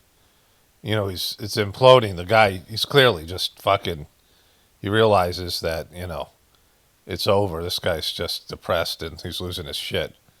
And so these guys know in the military that as soon as the Democrats take over, they can be held accountable for anything that they do, right? So they want to make sure that it comes from him and not them. They're not just going to fucking wing it. And so if he wasn't watching with them the whole time, like he says, which he did, it goes against what he said earlier, that, they would say, hey, there are survivors here. What do we do? Like at what person, where does this go up in terms of the chain of command? Or is there a blanket order, kill them all, which he said? He said that over and over again, kill them all. So if there's survivors, they didn't not know that this could be the case. They didn't, say, all right, we're going to bomb them and we're going to, drop a fucking missile on them and maybe there's some survivors. Like they think this is the first time they've hit a boat, and there's oftentimes the boat doesn't sink and there's survivors, or the boat does sink and there's people in the fucking water. And what do you do? There's fucking people in the water, and what do you do with them? Well, these are narco-terrorists. Fucking kill them. Drop another fucking missile on them. And so this idea that he didn't give a blanket order, that this didn't come from him, this guy acted on his own, but we're backing him, right? Sunk the boat and eliminated the threat. And it was the right call. We have his back. If you had his back, you would say, yeah, he did it because I said to do it. Because now there is if there is some legal action here, and there are some consequences, it falls on this general. I mean, this admiral, right? So, like, we know what's happening here. You say you have his back, but by doing that, you clearly don't, because you're saying he made the decision, not you. He made the decision. Like he was his authority, not yours. It wasn't under your authority. Like if you said, this is what we do, right? And so he's clearly lying. Nothing's going to happen here because nothing ever does. But, he's covering his ass. Like this guy already said, I don't know anything about that, right? Even though he's given the order, all right, go, just kill these narco-terrorists. Go kill them. Just start bombing these boats. You know that it's coming from him. And then he starts executing a plan. And he says, well, Admiral Bradley was the one who did it. Oh, okay, fuck it. And what is Admiral Bradley saying? Oh, it was Corporal fucking, it was Sergeant, like whatever. They go down the list of, these various people. It was the captain. No, what's the captain say? They just keep on going down. So there's a guy pushing a fucking button somewhere. And that guy's, it's this guy over here. Fucking this lowly private. He's a, The American people are safer because narco-terrorists know you can't bring drugs through the water and eventually on land if necessary. Yep. To the American people. We will eliminate that threat, and we're proud to do it. We're proud of it. See any survivors, to be clear, after that first strike? You personally? I did not personally see survivors, but I stand, because the thing was on fire. It was exploded and fire and smoke. You can't see anything. You got digital. This is called the fog of war. Yeah, you know, but Oh you my weren't talking God. about the fog of war. Look at him. Oh my God. Oh my God. Oh my God. Oh my God. Oh my God. Morning after this happened, that happened on September 2nd, then on September 3rd. There was no fog of war. You were in complete command. You were in complete charge. Look at you knew Gumby Joe with his Gumby fucking hairdo get all fucking riled up here. Look at him get riled up with his fucking cartoonish mouth and his weird fucking dome. exactly who was on that boat. You knew exactly when that boat was fired upon. You knew everything, Mr. Secretary, about what happened that day. It wasn't like, He's a tough guy. oh, there's a fog of war. Oh, were people hanging on? And did I? It's funny, like she's just like, it's like they're talking to their kid, and the mom's sniping. Like she's like, tough guy. Watch. Secretary, about what happened that Here, day. watch this. It It's wasn't going. like, He's a tough guy. oh, He's there's a tough fog guy. of war. He's a tough guy. It's great. Oh, were people hanging on? And did I commit war crimes? I'm not sure. Maybe Because this murder. is what you said the morning after the strike. I can tell you that was definitely not artificial intelligence. I watched it live. We knew exactly who was in that boat. We knew exactly what they were doing, and we knew exactly who they represented. And that was Tren de Aragua, a narco-terrorist organization designated by the United States, trying to poison our country with illicit drugs. So since he knew exactly what was going on, he will know, as the Washington Post reported, the boat was not hit once. It was not hit twice. It was not hit three times. It was hit Four four times. When times. he knew exactly, according to his own words, the day after the event, what happened that day off the coast of Venezuela. Two of those strikes, I'm sure the Secretary of Defense It's a knows, little boat. were to kill It's a little boat. She's got. She's chiming. It's a little boat. You know, nothing's going to come of this, right? Because any other president would fire this guy, but any other president wouldn't be involved in this kind of, you know, illegal, fucking, immoral bullshit, right? Where you're just hitting random votes with probably very limited intelligence. And, you know, we'll see what happens when the Democrats take over, but I don't think anything will. I don't think there'll be any accountability. And if there is, it isn't going to stop the system from imploding. It isn't going to turn things around because there's nothing that'll do that. All right, so let's go to that whole cabinet. I'm just going to go through it like I always do. Wait, there's one more thing I think here. the crew and twice more to sink the boat, according to 4 people familiar with the operation. So again, as usual, every day he comes out and every day he says something that is more in conflict with what he said the day before. But as both the president and Secretary Hegseth deny ever knowing about the second strike, members of Congress are continuing to voice their concerns. So the second, third, and fourth strike. You tell your Look at these petty little fucks. friends and Fox and fans, Well, which is why they call it Fox and fans. I love Pete. Tell your friends and Fox and friends, you know exactly what was going. You know exactly who was on the. You knew exactly about the. You were Tough guy. there. You Tough were guy. the man. Okay, man. You were there. You admitted. You knew everything about 4 strikes. Are you telling me there was a first strike and then you said, I'm going to go up to my office? So the problem with it wasn't, this is how the military works in this scenario. He comes on Fox and Friends the next day, and they've struck the boat 4 times, right? So now there's been 4 strikes, 2 on the boat, 2 on the crew. And so he knows about those strikes. And he's bragging about them on Fox and Friends, so he hasn't, said, hey, General Bradley made the decision to do additional strikes, he's already, signed off on those. He's not punishing them. He's not putting, he's not like saying, "Hey, why the fuck did you do that, bro? That's a war crime." He's bragging about it on Fox News, and so really this would be enough, like just to, now to throw this guy under the bus when you knew about the additional strikes and you didn't say anything to him or anything publicly. And you kept on doing it after that, right? After this day or whatever day, this was whatever days there were, whatever boats were bombed in the future. You didn't change your policy, and you came out and said, on that other thing, whatever that other clip that they're showing, where he said, "We're changing the rules of engagement," right? And so, that should be enough, but it won't be.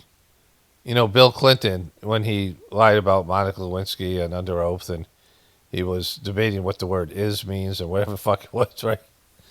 This is just, there's no accountability anymore. There's no system accountability. People don't admit to things, and that's the problem. People don't fall on their own sword for the greater good of America. They don't say, "All right, I'll just resign and I'll save the president. I'll throw myself under the bus for America. I'll take the fall for this thing." No one's going to do that anymore. We don't even know what this guy Bradley's going to say, if he even is given a microphone. So the whole thing's fucked. Let's go to the cabinet meeting. So we'll watch the whole Pete Hegseth thing coming up here. I might be in the beginning. So Trump has these cabinet meetings that are really sales meetings, where they're trying to sell to the American public how great they're doing, right? How wonderful America is, how great Trump is, and they all get to kiss Trump's ass, or have to. I don't know, get to is the right word. That haven't been all his cabinet members. Like, he goes around the table, and they say how great they're doing, and then they say, "We wouldn't be able to do it if it wasn't for you, Trump." exposed to the world for, in many cases, over 100 years. We brought them up, and we're using them as they should be used. But the cabinet room. I will just end by saying I want to thank the cabinet.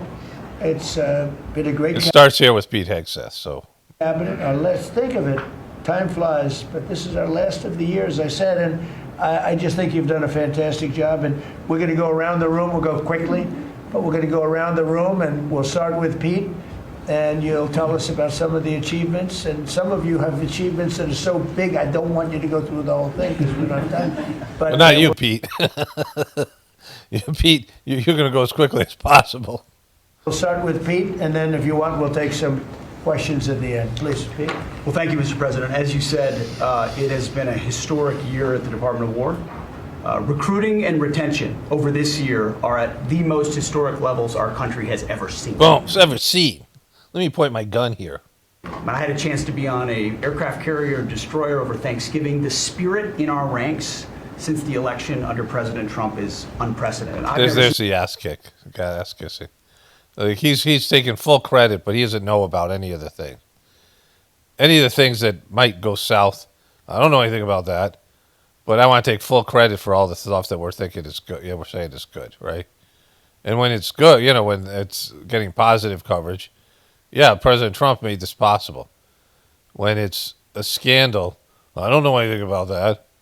Anything like it as a soldier myself in uniform, and I know a lot of you feel the same way. We've ripped out the DEI and the political correctness. It's all merit-based at the department.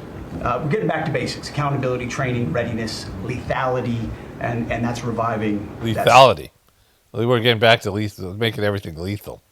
It's except when it's like, controversial, then it's not my fault. It's not his fault. He doesn't know anything. I don't know anything, but that guy, fucking Admiral Bradley, we got his back. Spirit. And Mr. President, we're rebuilding the military, historic investments. I just took briefings on the Golden Dome and F-47, next generation capabilities that are going to make sure that for generations to come, America has the most powerful, most capable, most lethal military in the world, which you have rebuilt once and we're rebuilding again. And then we're reestablishing deterrence and credibility. If you look at what happened, we deal with every day the outcome of what happened in Afghanistan, the debacle under Joe Biden. We just dealt with it in the streets of Washington, D.C. We're dealing with it, with debacle. Joe Biden. It's Joe Biden's fault. With those two National Guardsmen And then what happened on October 7th with Hamas, what happened in Ukraine, a war that never would have started under President Trump. Because President Trump's the best. To rebuild that. So whether it's freedom of navigation and taking the fight to the Houthis, whether it's Midnight Hammer, those beautiful B-2s going 37 hours back and forth, undetected, delivering with precision, and Iran not getting nuclear capabilities, Europe and Yeah, exactly. When we were told by Israel to do this, so we did it. We were ordered by them, by the Mossad. NATO stepping up to 5%, locking down our southwest border. It's been an honor to work with Christy and Tom and everyone else down there to lock it to zero. Operational control. Operation control. It's zero. Not one illegal person has come in since Trump's been president. Of our border. And then it's getting after and going after narco-terrorists and designated terrorist organizations in our own hemisphere. As I've said, and I'll say again, we've only just begun striking narco boats and putting narco-terrorists at the bottom of the ocean. All of them. And then when they cling to the side of the boat, fuck those guys. Get them again, like a video game. Because they've been poisoning the American people. And Joe Biden tried to approach it with kid gloves. And allowed them to come across the border, cartels take over community, 20 million people, hundreds of thousands of Americans poisoned. And President Trump said, no, we're taking the gloves off. We're taking the gloves off. He said it. He's the one, this fucking guy here. He told me. He said, I'm taking the gloves off, Pete. Pete, take the gloves off. Taking the fight to these designated terror organizations, and it's exactly what we're doing. So we're stopping the drugs, we're striking the boats, we're defeating narco-terrorists, and we're standing... And you may say one thing, that drugs coming in through the sea by sea are down 91%. Yeah, look at him. You look at this little fucking mini-me here. And I don't know who the 9% is. I'm not sure either, sir. But down 91% by sea. We've had a bit of a pause because it's hard to find boats to strike right now. We're looking for them. We want to say maybe we'll just take some. Once in a while, we're like, hey, let's go whack those fishermen over there and call them narco-terrorists just so we can keep in practice. Which is the entire point, right? Deterrence has to matter, not arrest and hand over and then do it again, the rinse and repeat approach of previous administrations. This is meant to get after that approach. And I will just end by saying, as President Trump always has our back, we always have the back of our commanders who are making decisions in difficult situations, and we do in this case and all these strikes. They're making judgment calls and ensuring that they defend the American people. Judgment call. You have to have like fucking. What do you mean a judgment call? Like there are times where there's guys clinging onto the side of the boat, and today we're not going to get them. We're going to let those guys just get away. We're going to let them cling on the side of the boat. We're going to just, we're not going to do a second, third, fourth strike. It's just, that's a judgment call. No, there has to be some sort of, rules of engagement and protocols. Like how many strikes are we supposed to do? Are we supposed to make sure we kill all of them? Yeah, that's what he's saying lethality, right? Things, we'll keep doing that, and we have their backs, Mr. President. Good job. Thank you very much. Howard? So we set out to stop the ripoff of the United States of America. This is about global change of trade. We've been ripped off since 1945 when we set this policy. So we set out, and together with my partners, Jameson Greer and Scott Bessent, we set out to change that. So we started, the first one was the UK deal. Howard Lutnick, talking about tariffs. He keeps on going for a while. They're not safe on American roadways. And so, in partnership with Secretary Noem, we have driven those numbers down. We got California. Space Force. Space Force. There's a flag right behind him. Gavin Newsom to revoke 17,000 unlawfully issued licenses. We've closed down half of the Department of Transportation. But we're going to turn that around, and we're going to make Dulles Airport serving Washington and Virginia, Maryland, etc. We're going to make that into something really spectacular. We have an amazing plan for it. We do. You're more your taxpayer dollars. And we did that in 1 year. How did we do that? We started taking things that have been neglected for a long time and put them back. We had a backlog in which we've dropped over 160,000. We're not talking year-to-year change. We're not talking year-to-year change. Not with President Trump. President Trump is with Trump. We're talking 5-6 year. We have to go back 5 to 6 year prior COVID numbers to see the change of backlogs that are now reduced. We do it in 6 months instead of the long time it took. In fact, it grew under the Biden administration. It shrank over 160,000 under us. CHAMVA, which is a program we have, it's basically been back to day. It was at a terrible state, which delays and claims and everything's going on. We've got that back. We got that back with President Trump. Well, there's been some activity on trade this year. For about 75 years, we had a system, global trading system that was premised on the United States having totally open borders, right? Not just on immigration, but on goods and services, and everyone else generally kept higher tariffs, higher non-tariff barriers, etc. Obviously, the outcome was we had a huge trade deficit. You took it head on. You took it head on, Trump. You just took it head on. Gave all of us who work on the file a lot of leverage. So Look at Trump's just distracted over here. He's bored now. He's fucking bored. Okay, so look, we don't have, this one doesn't have all the people. It just focuses on Trump as they're talking. Thank you, Mr. President. It's an honor to serve with this great team that you've assembled. And I just want to pick up on something you said, Mr. President, because you hit the nail on the head. That it is absurd that Democrats talk about an affordability crisis that they created and the people around this table work every single day to address. You'll hear a lot of... Look at him. Look at this. Look at him. Fucking, he just looks so fucking beaten. Statistics today. You hear a lot of statistics. He's having physical issues. In our political conversation. I think he's probably taking some kind of pain medication. Important statistic for the American people is that under the Biden administration, the average American family lost over $3,000 of household income. And under the first 10 months of this Trump administration, they have gained over $1,000 of household income. It's amazing. It's a $4,000 turnaround. I would go back to I just want to see the Pete Hegseth thing at the end here. After a lot of these abuses of power that have never seen the light of day, to support the accountability that under Pam Bondi's leadership in the Department of Justice is coming about. It's coming about. Transfer these programs to other agencies. They're working like a charm. We've taken some of our best people in education. It still operates under the Vince McMahon's wife. budget of the department. Removed from.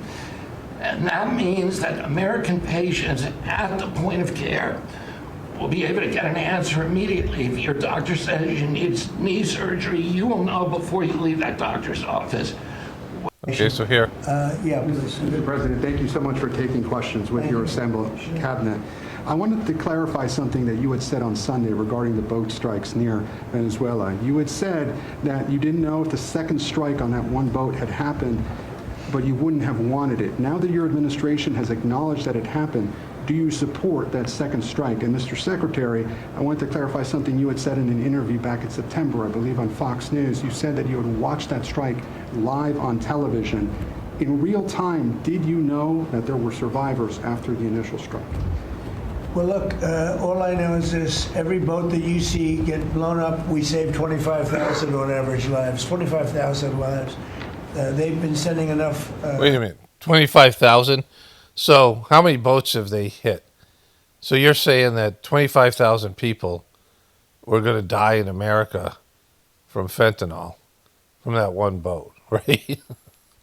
Like how many people are dying from fentanyl from these boats? Because, fentanyl's coming through it's not just through boats, right? Like it's coming through the border. And there's fentanyl being made here. So, the fentanyl deaths, that doesn't even make sense. Let me just do the math. Okay, so there were 75,000 deaths in America in 2023. So whatever that is, now, it's probably, let's just say it's the same. And ChatGPT said the majority of that fentanyl comes over the border from Mexico.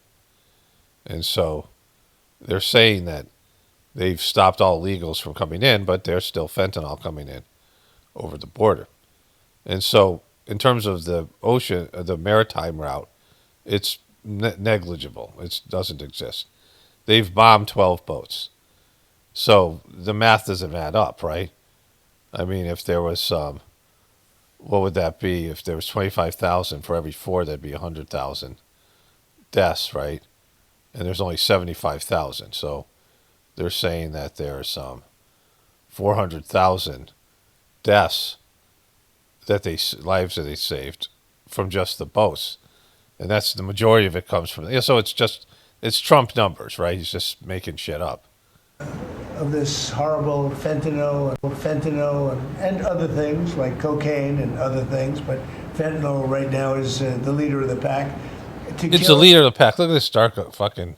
Our entire nation, because a little speck on the head of a pin can kill somebody. I saved it. Every one of these boats, there's like a million specks. Every time on these boats, there's a million specks, so we saved 1 million people. Right? Like Hortner has a who.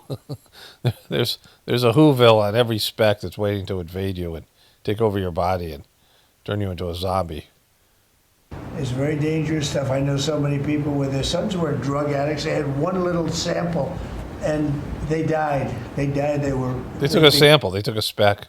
Couldn't believe it. As far as the attack is concerned, I still haven't gotten a lot of information because I rely on Pete. I still haven't gotten a lot of information even now. It's a scandal. I don't even know all the information even now. You guys know more than I do. Why the fuck would I know anything? It's Pete. Pete knows. Pete's got it all. So the question was, you said you wouldn't have approved a second strike, right?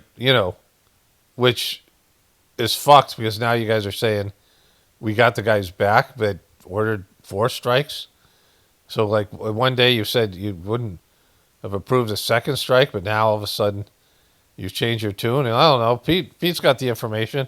I mean, I may never get the information. I may never know anything about this thing. For me, it was an attack. It wasn't 1 strike, 2 strikes, 3 strikes.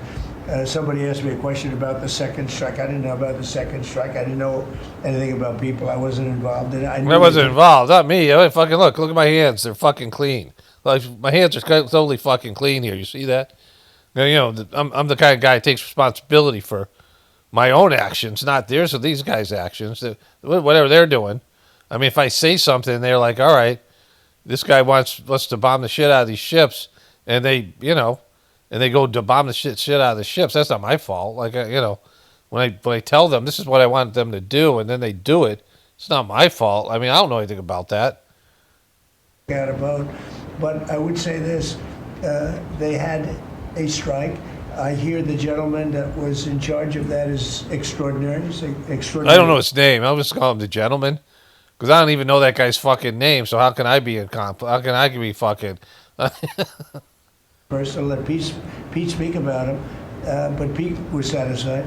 Pete didn't know about second attack having to do with 2 people, and I guess Pete would have to speak to it. I can say this, I want those boats taken out, and if we have to, we'll attack on land also, just like we attack on sea.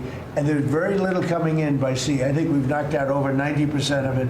There's very little, and I understand that. There's very little. We're saving hundreds of thousands of lives with those pinpoint attacks. It's an amazing thing when you see a boat going along, and a lot of the press would like to say they're not. You see the boat, they're not maybe drugs. You see these boats. First of all, who has 5 engines on the back of a boat? Exactly, 5 engines, only with drugs. Only drug dealers can afford 5 engines. Going in weird directions and loaded up with lots of white containers. They're all exactly marked drugs. They say it right on there, fentanyl. They're smuggling them in. They say this is a fentanyl boat. There's on the side of the name of the boat was Mr. Fentanyl. And I how much more guilty could you be? Bags of things. Mrs. Fentanyl, because it's always name a. No, they've done an amazing job, and Peter's done an amazing job. Pete, you could probably better answer the question. Yeah, because I don't know shit. It's Pete knows everything, so let's fucking ask Pete. Spot on, sir. I think you got to start with the baseline, which Marco laid out, everybody's laid out. We've got 20 million people invading our country over 4 years. We don't know where they're coming from. We don't know where they're fucking coming from. Like, I don't even know. Fucking where are they coming from? That includes Tren de Aragua and cartels and violent criminals. They bring drugs, and you mentioned it, Mr. President, poisoning, an intentional poisoning of the American people, killing them all, killing every one of us. We'd all be dead. Hundreds of thousands of Americans. So the president had the courage to designate these cartels as designated terrorist organizations. He had the courage to do that. The president did that. Now, a number of us here served in the military and spent 20 years fighting terrorists like Al-Qaeda and ISIS on the other side of the world. How do you treat Al Qaeda and ISIS? Do you arrest them and treat them, pat them on the head, and say, don't do that again? Or do you end the problem directly by taking a lethal, kinetic approach? Lethal, like lethality. And that's the way President Trump has authorized the War Department to look at these cartels. And I wish everybody could be in the room watching our professionals like Mitch Bradley, Admiral Mitch Bradley, and others at JSOC and SOCOM and other commanders. The deliberative process, the detail. So you're saying Trump ordered them to take care of these terrorists, and so it's really his order, right? Is that what you just said? When Trump said, hey, get rid of these terrorists, narco-terrorist groups, at any means possible, we was given the order for fucking third, fourth strikes. Wouldn't you say that, Petey? The rigorous, the intel, the legal, the evidence-based way that we're able to, with sources and methods that we can't reveal here, that make sure that every one of those drug boats is tied to a designated... It's a lot like Candace Owens. You know, we can't tell you where our sources come from. We can't reveal the information. Just you got to just trust us that we got it. Organization, we know who's on it, what they're doing, what they're carrying. All these white bales are not Christmas gifts from Santa. This is drugs running on four-motor fast boats or submarines that we've also struck. No one's fishing on a submarine. And I have empowered them to make that call. Now, the first couple of strikes, as you would, as any leader would want, you want to own that responsibility. So I said, I'm going to be the one to make the call after getting all the information and make sure it's the right strike. That was September 2nd. There's a lot of intelligence that goes into that, building that case and understanding that, a lot of people providing information. I watched that first strike live. As you can imagine, at the Department of War, we got a lot of things to do. So I didn't... I did. I watched it live. Stick around for the hour and 2 hours, whatever, where all the sensitive site exploitation digitally occurs. So I moved on to my next meeting. And then, then I said, hey, don't tell me if there's more strikes. So I can go on Fox News and say how awesome I am and how awesome Trump is and how awesome our military is and how we kick the shit out of those narco-terrorists. But, for 24 hours before I go on Fox News, don't let me know there's multiple strikes. 12 hours later, I learned that commander had made which he had the complete authority to do, and by the way, Admiral Bradley made the correct decision to ultimately sink the boat and eliminate the threat. He sunk the boat, and eliminated the threat. And it was the right call. We have his back. We have his back. And then when Fox News took full credit for it, I didn't mention him at all. They talked about how I was involved in this thing, and I watched everything, and I knew everything was going on. Until I didn't, and then now it's his fault, because fuck that guy. All right, so we saw the rest of this. Okay, so like I said, I listened to a little bit more of Candace Owens' thing, which I didn't want to. Like I said, she's on par with Erica Kirk and puts out a lot more content. And, this stuff isn't going anywhere with her. Like, it just, at some point it becomes... well, let's all make them give us answers kind of thing, right? That's where she's at with the thing. Like, we have all this evidence, let's make them give answers. Wars in part just massive real estate deals, forced genocidal evictions. That's why the elite love them so much. Thank you. This period of life has been so heavy that we cannot live in a world that protects evil and attacks goodness. We just cannot go on like this as a nation, where a princess like me, Candace Owens, my princess, that they get attacked, and this guy's bringing it, Ryan Mata. So I just wanted to send this message to Candace personally, because I'm sure a lot of people feel just like I am, right? Watching the lawfare and the attacks on her and them trying to bankrupt her, and her just taking arrow after arrow after arrow. She's taking them for us, for free speech, for the American. She's doing it. They're only shooting at me because I'm standing in front of you. One great man said, Donald J. Trump. He's standing in front of you until it becomes time for him to take responsibility for his actions. Then there's somebody else, right? She's only doing it for us. She's taking the arrows for us, Candace J. Owens, for all of us. Like, those arrows would be hitting us if it wasn't for Candace J. Owens. The princess. I'm taking all the arrows for you guys. American people, for our children's future. And I just wanted to say that, like, it doesn't matter what you have to sacrifice, Candace, if they sue you, if they take everything, if they take every last penny from you. And as long as you stay alive, we, the American people, are going to have your back. We will buy coffee mugs. We will sign up for your book club. We will watch your episodes. We will download your podcast. We'll give you as much money as possible. We'll give you donations, all these things, right? From Miss Princess, Kids J. Owens, right? We'll buy your books. You know, again, this is what she was criticizing Turning Point of, TPUSK of, right? That they couldn't get refunds now that people have, turned on them. You can see from her live thing, she's getting all kinds of donations, sometimes hundreds of dollars. Just donations alone. Her husband's worth a couple $100 million or something, billion, whatever it was. And she's obviously being supported by the beast. But give your hard-earned cash to Candace, money for the princess. Everyone guys gives the princess some dowry money. Sign up for your website, whatever we have to do. You had 160,000 people watching your live stream tonight. 160,000, right? If all of us just paid $10 just one time, right? That's 1.6 million like that. Like just like that, you could have 1.6 million. I mean, doesn't she deserve 1.6 million like that? Like fucking that? Doesn't she deserve it? Like $1.6 million? So no matter what they do, how they come for you, if you need to close this business and file for bankruptcy, whatever you have to do, Candace, do it. Because we, the American people, are going to come back. We're going to have your back. And honestly, I think Candace should run for president at this point. At this point, I mean, she just should run for president. I think she'd win. Like, she's totally, with her. I mean, she should run for Princess of America. Like, I'm the princess, Candace Owens, Erika Kirk. She's not the princess. She's not the princess. I'm the princess. At this point, I think the only person that could save this country would be a Tucker Carlson, Candace Owens ticket. And together with her as VP. Okay, so, like, what are you talking about? So she gets into the fact, the reason I'm going back to her, let's go back to this thing here. Okay, so Candace Owens is going to basically admit that the whole thing of backing Trump and expecting a political solution and all this stuff that she believed and did with Charlie Kirk was just bullshit. Like they were fucking delusional, right?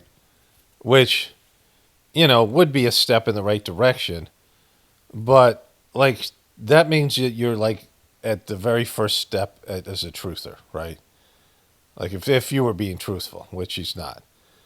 Like, she's still making a case for this whole thing with TPUSK, and who gives a shit? If you can't change the world, which, let's watch the thing. But, this is why I'm covering it. And, she's got millions of viewers, and, this is the most important point, but she's not making it because she's still going after something that's pointless, right? It's too French, right? It's just too French. That was the end. I wish I had left it going. It's just too French. We just can't all be hanging out in Delaware.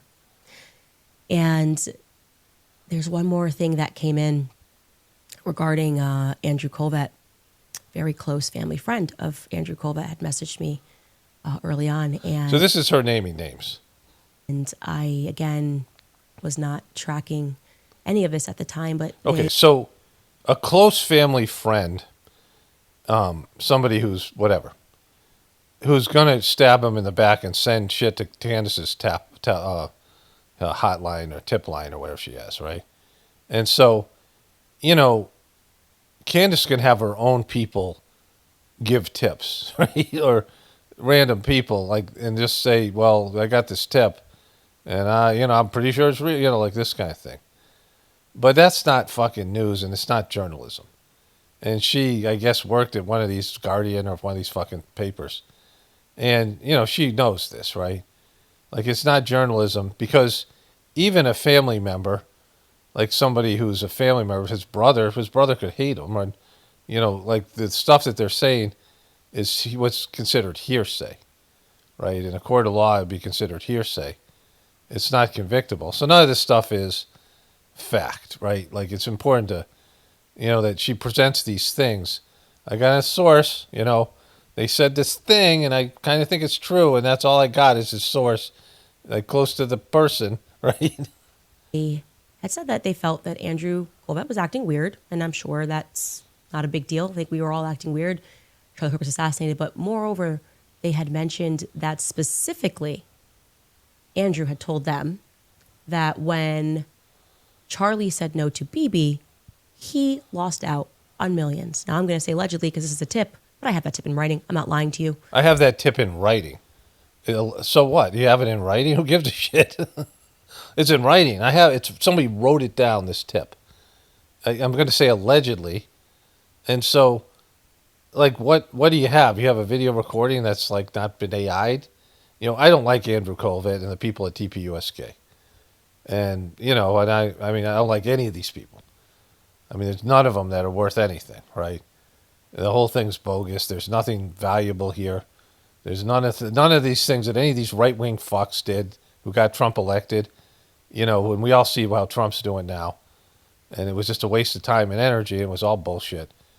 And, you know, and they were lying and deceiving their audience.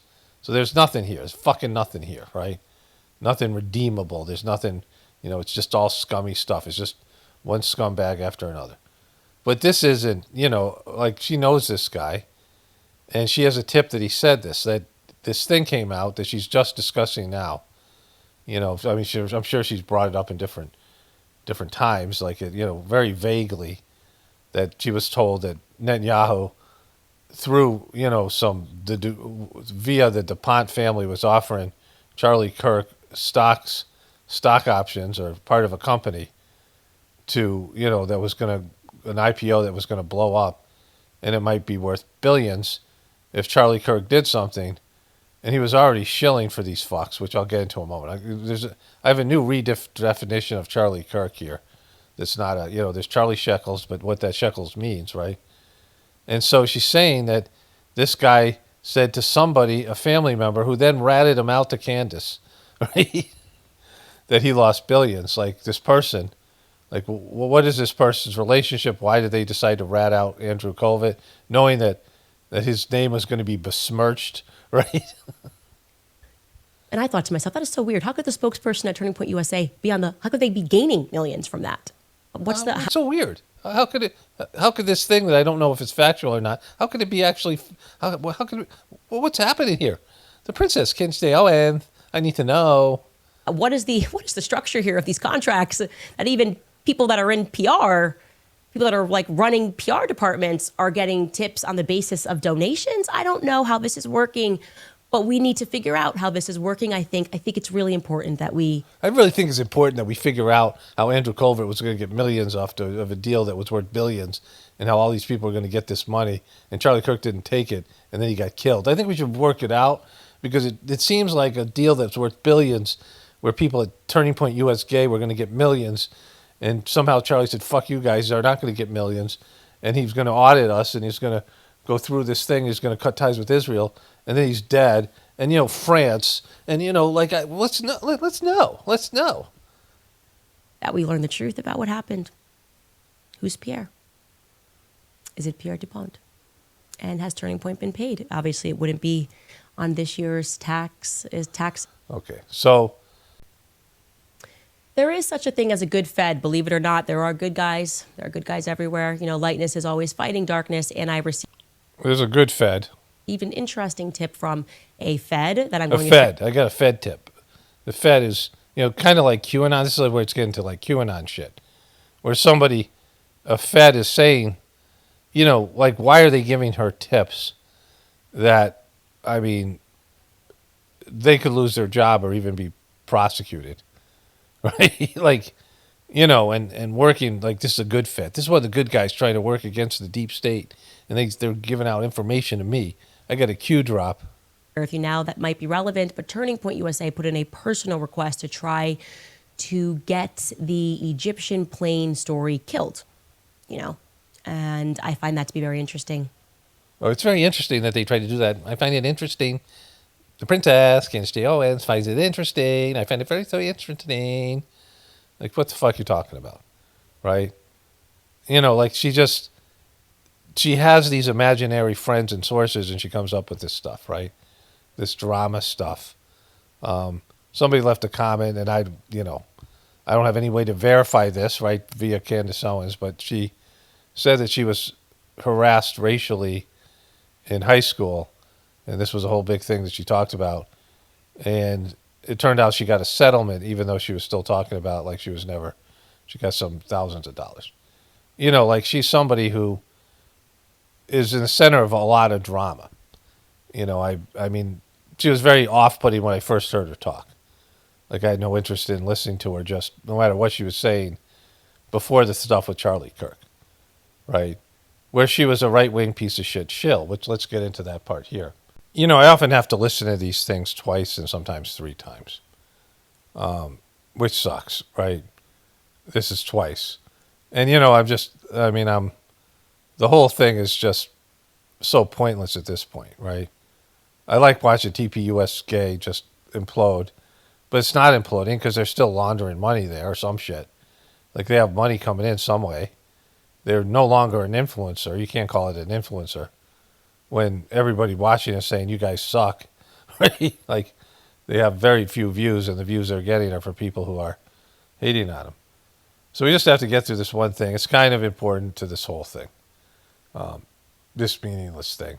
Fascinated. There was something about it. I knew that this story was going to be dark. Instantly, I knew that Charlie was betrayed. They laughed at me. Oh, you had a dream. Charlie told you he was, yeah, Charlie told me that he was betrayed. And they laughed at me, these haters that don't like the princess. Erika J. Kirk, she's not a princess. I think part of the mourning was, the grief that I was experiencing was in large part due to my understanding that this was going to be missional for me. That's a mission. I think I knew deep down that this was going to be missional. And I kind of knew deep down that the whole world was going to be against me, or I guess... The whole world's going to be against me. Is me, Candace J. Owens, against the world. I'm going against the world. What the fuck are you talking about, right?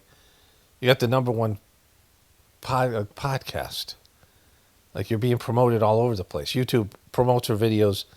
You know, I stopped watching that one video and they promoted it again. Like, I don't have to look for her videos. They pop in my thing more than anybody else. You know, even when I don't watch them. Like, usually if you don't watch a video, I'm not subscribed to her. Right? So they're promoting the shit out of these things. YouTube. I mean, she's got one of these high-ranking, not just because of views, but because YouTube's promoting her stuff, right? There's people who get lots of views and they don't promote their shit like this. And they're not even truthers, right? They're not even saying something controversial. Like, she's one of the premier channels that they're promoting. Like, and just not here. It's fucking stupid, right? I knew the world was going to be against me. I'm the princess, Candace J. Owens. The whole dark apparatus was going to be against me, not the world. There are so many good people in the world that are the reason that I'm doing this and who understood instantly. I'm doing it for you guys. I'm doing it for the good people. That's why I'm doing this. Not for clicks. Not because I'm the princess. Because I am the princess. The princess does good things, you know. And felt instantly what I felt when this all happened. And I think it's sad because I was just reflecting on, I guess, really the last part of my youth. Being ignorant and thinking that we lived in a country that was free and was fair and was a meritocracy, the excitement of me and Charlie in politics. Like, we were young bucks thinking that we were going to change the world because the MAGA movement offered us this opportunity to do it, right? We're going to get Trump elected and we're going to get people to stop talking about racism and sexism and to understand, like, family is a priority. And you actually thought that was going to be possible. Okay, so, you know, she's been around for a while. And this thing with Charlie Kirk, right? Well, first of all, let's define Charlie Kirk as a lobbyist for the Zionist movement in Israel. You know, a well-shackled up lobbyist that was, I mean, he was doing lobbying work for a foreign country, pretending it was about America first. For a guy who would say America first, but was doing lobby work for Israel, you know, saying he practices Shabbat and all this bullshit, and you know, the ways that they had the right for the genocide, all these things. He was a lobbyist. He was a shackled up lobbyist for Israel. Nothing more, nothing less. I mean, like, worse than that, right? I mean, you know, lobbyists being, you know, undermining, almost, you know, this would be considered traitorous, taking the side of a country that's a parasite off the American system. And I'm not, yay, America, patriot America. I don't give a shit about America, right? Like, I work for God, like, none of these things. But, you know, I started doing this as a viewer, as a person, you know, trying to figure things out for myself and my family, and then doing, videos, homesteading videos, and then, my reaction to these things, and eventually covering the system, right? And so early on, there was the Alex Jones, the shill Alex Jones. At some point you realize he's just a fucking controlled opposition. I mean, everyone should realize that now. And, years and years ago. I mean, he came out during his divorce, his lawyers said he was a performance artist. That the way that he rants and raves shouldn't be looked at in terms of custody and other things with his children. He was in a very contentious divorce, which, speaks a lot to like his wife can't be the problem, right? I mean, she might not be great, but look at him, right? And then, his lawyer said it's performance art. He's just acting. He's a character. But this idea of an info war, and so that's a legitimate idea. Like for the internet was a new thing, back in the early 2000s after the big event in 2001. And so there's 9/11 truth, all that kind of stuff going around. And so there was this idea that this information was going to come out and people were going to see it. And when you presented this information to people, they would see it exactly the same way you did. And 80% of Americans, or some majority, would be like, you guys are lying to us. They'd be awakened. And then through the political process, could elect candidates and, change the system. But when you start to talk to your friends and relatives and people about it, and then you saw that when eventually, first they ignored the truth community, right? So this is back in 2007, 2008, and whatever it is. I'm a part of this thing. I'm making videos. And I realized you can't, and I kind of knew this already, just based in talking to people about Sajmarg, right? Like I know Sajmarg is like the solution, like to issues that people have personally in terms of what their purpose of life is, right? To help people figure out their goal of life and connect them to the divinity within them. It is a system tailor-made for this particular time in history and for, people to embrace the divinity within them. And when you do that, it's a journey. It doesn't you don't become a saint overnight, right? It might take lifetimes. It will take lifetimes for most people. But you are becoming the kind of person that will elevate humanity. And if you have millions upon, billions of people doing that, it would transform the world.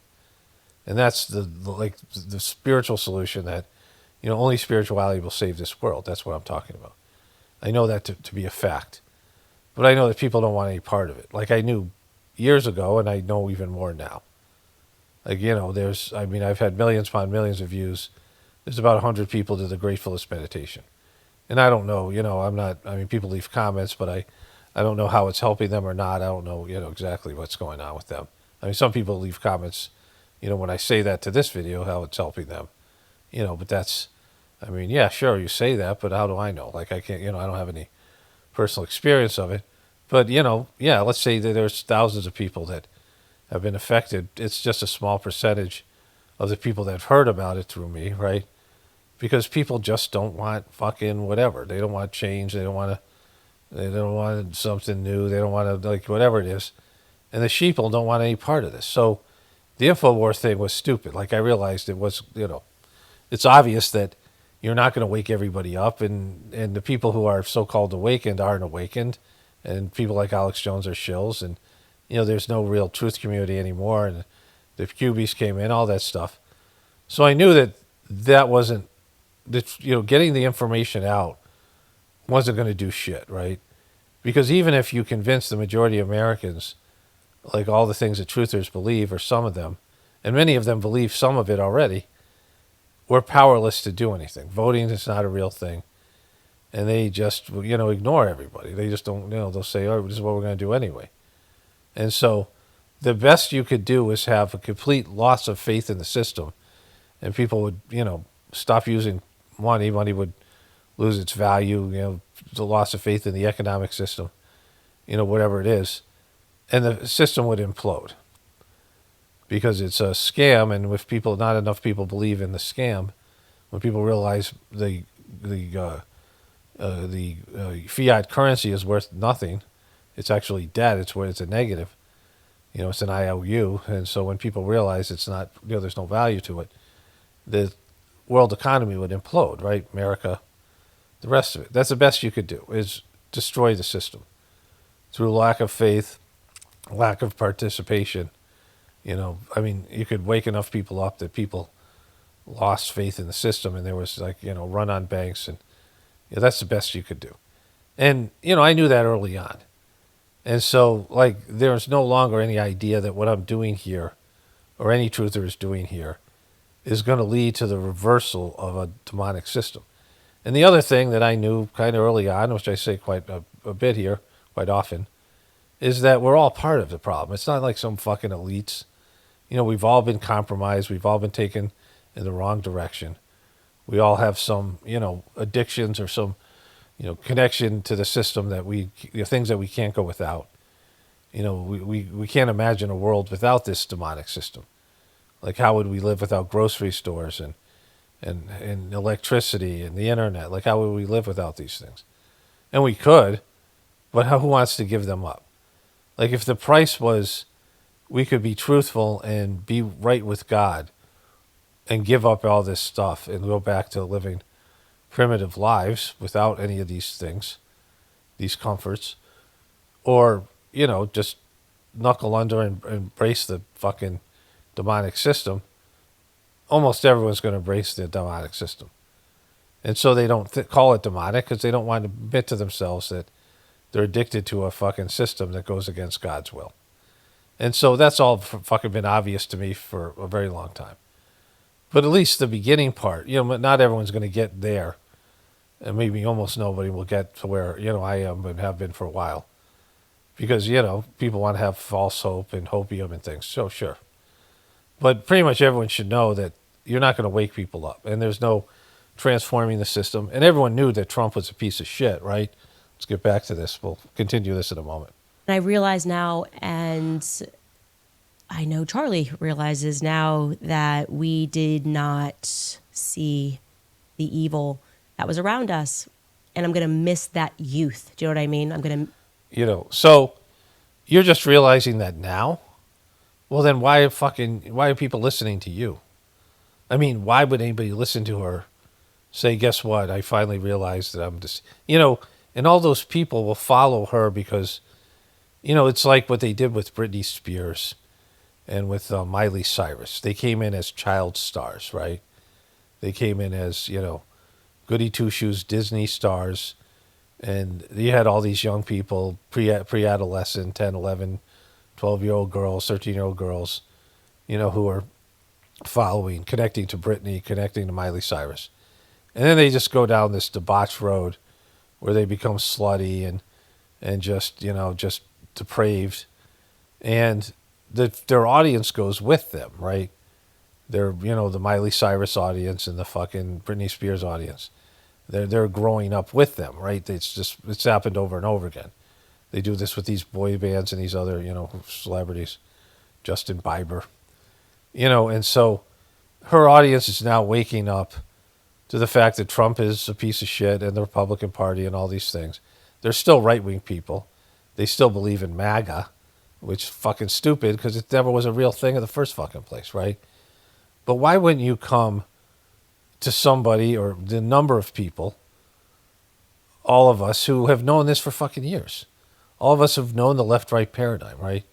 Why are you still listening to this bitch, right? Like she's, she led you astray and she had to know. Either she's got no discernment, like she sucks at her job. If she is just realizing this now, well then why are you listening to her? She doesn't know shit, right? She couldn't figure out Trump was a piece of shit, right? Like I said this in the beginning, and I thought it was funny and I liked it that he was a piece of shit and he was winning, right? Because at least he was honest, he was a grifter, sure. I mean, his first term was great. And so, and even now he's exposing the truth of politics, the truth of humanity. He's where humanity is. Like him being a piece of shit, it's just, this is the leader you deserve. Same thing with Joe Biden and the rest of them. Like there's truth in it, right? And so, you look around and humanity is just getting worse and worse. The kids, with each generation, stupider and weaker and more entitled and just pathetic. And so what value does she have if she's just realizing something that it took, most of us less than a year of being a part of the so-called truth community to realize, oh, this system can't be saved or fixed, and the people aren't going to change. Which I knew going into it. Like, I already knew that about people because I experienced it with the spiritual stuff and working as a counselor. I knew how bad things were, right? It's not, it's everybody's complicit in this, right? Because we're all embracing a system that's demonic. It goes against the will of God, and we're dependent on it. And so people don't want to admit that, and they don't want to think about the alternative, which is, not so great, at least on a material level. And so, nobody should be listening to her now, right? But her podcast is growing as she, as they move along with her, these right-wing people. Oh, now Trump's a piece of shit, and Marjorie Taylor Greene and all these people.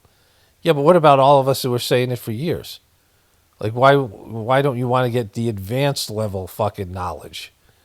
Like, I have stuff far beyond the average truther because of my understanding about spirituality being the only way to change things. And you don't do spirituality to change the world. You do spirituality because you're supposed to connect to God. And you're supposed to find your spiritual path. And you're supposed to have an internal relationship with the divinity within you. You're supposed to find out what your soul wants you to do.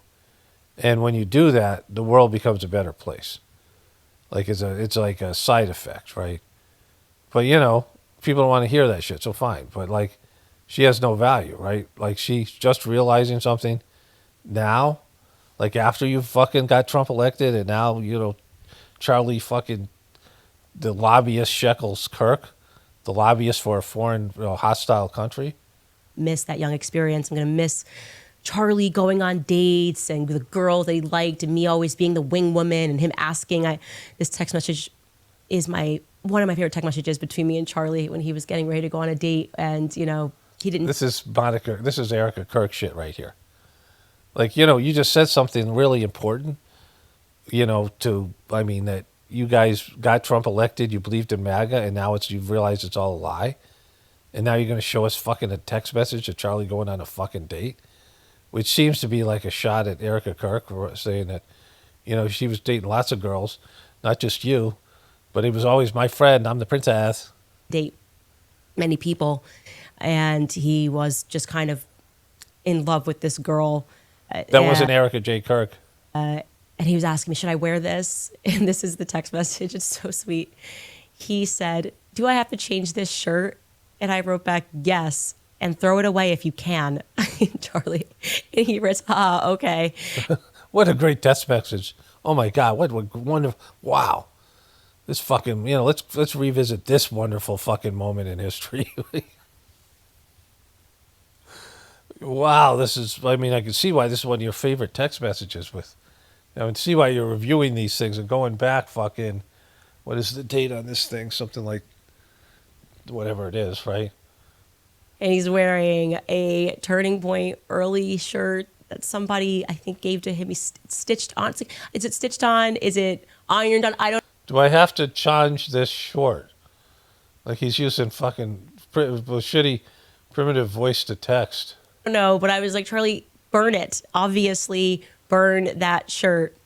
And it makes me, it's the stuff that makes me cry and makes me sad because he just was so. This is Erika Kirk shit, right? This is beauty queen, cheerleader, fucking high school bullshit. Like, who gives a fuck about this, right? Like, how is this? There's this some level of intimacy. This guy, what you need to change is like not be a lobbyist for a foreign fucking government and take hundreds of millions of dollars of shekels to push a fucking genocide, right? Like, that's what he should have been thinking about, not this fucking short, changing his short. Young, Charlie was so young, and he was such a good person, and I'm also... A good person? What the fuck are you talking about? He was a Zionist shill, right? He was a Zionist lobbyist. And young people, trying to persuade young people, and it didn't work. Young people started saying, hey, fuck you, you don't know what you're talking about. And then he had to re-examine his message. And then he had to say fuck you to the people that gave him hundreds of millions of dollars and built his business. And then, of course, Trump is a piece of shit who's fucking, like, look at what's happening with Trump. So this was all a fucking joke. You guys are all fucking fools who bought into something that was obviously not fucking, I mean, it was like going to see the Wizard of fucking Oz. Like, it was, what are you thinking about? Pay no attention to the man behind the curtain. Nobody in their right mind should have believed that Trump was a fucking savior. Nobody, should have believed that motherfucker. I knew when he was on The Apprentice, right? He's a selfish fucking piece of shit. He's funny in his, he's a funny demon, as much as a demon can be funny. But he wasn't a fucking savior. And you guys built this up and made this into something that wasn't, right? He's a grifter, and now it's like he's destroying, he's not making America great again. He's destroying what's left of it. And he's also, a lobbyist for Israel, right? He's the greatest friend Israel's ever had in the White House. That means he's, pandering to them, giving them every fucking weapon that Benjamin Netanyahu asked for so he could destroy and murder children and destroy a small fucking city and level it and then turn it into a real estate development projects. Like, what the fuck, right? And so, of course he was going to do that. He said he was going to do that, right? He didn't fucking... He was obviously going to do that, right? This is not some revelation. Oh my God, I've been deceived. No, you're stupid as fuck, right? Like, if you bought into the MAGA shit, you're a dumb fuck. And if you're a person who's capitalizing on people being dumb fucks, then you're a horrible person. And that's what you and Charlie Kirk were doing. You guys knew this was bullshit. You're going to miss the young conversations that you have when you're vibing with someone and you're speaking about things that you don't understand as you were coming up in politics. I always felt like an alien. We would have these discussions with donors and we'd have discussions with people, or people would do stuff, and I would just tell them all the time, Charlie, I'm an alien. I am new on this planet. I don't understand this. I don't understand double speak and, contracts and people threatening to sue. It doesn't make sense to me. I'm an alien. It didn't make sense to you? Well, why are people listening to you talk about this constantly? Right? And Charlie always said he felt like he was a time traveler. And this is a conversation I would say, I'm an alien. I just messaged him from across the globe. And he said, I think I'm a time traveler. This is my home. He felt like Earth was his planet, but I think you found me and time traveled with me.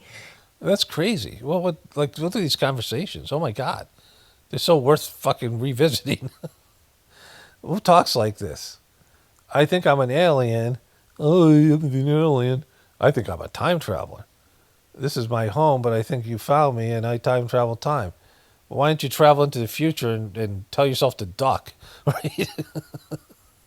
Jesus Christ. Like the kind of friendship where you can talk about being a time traveler and feeling like an alien, as I've always It's the kind of friendship. You can talk about being a time traveler and you can talk about being an alien. That's the kind of friendship we had. It was me, the Princess, Candace J. Owens, and Charlie Kirk, who used to be the center of the story, but now he's not. I am. And they're trying to murder me, French and France and all these other countries. They're trying to murder Candace J. Owens.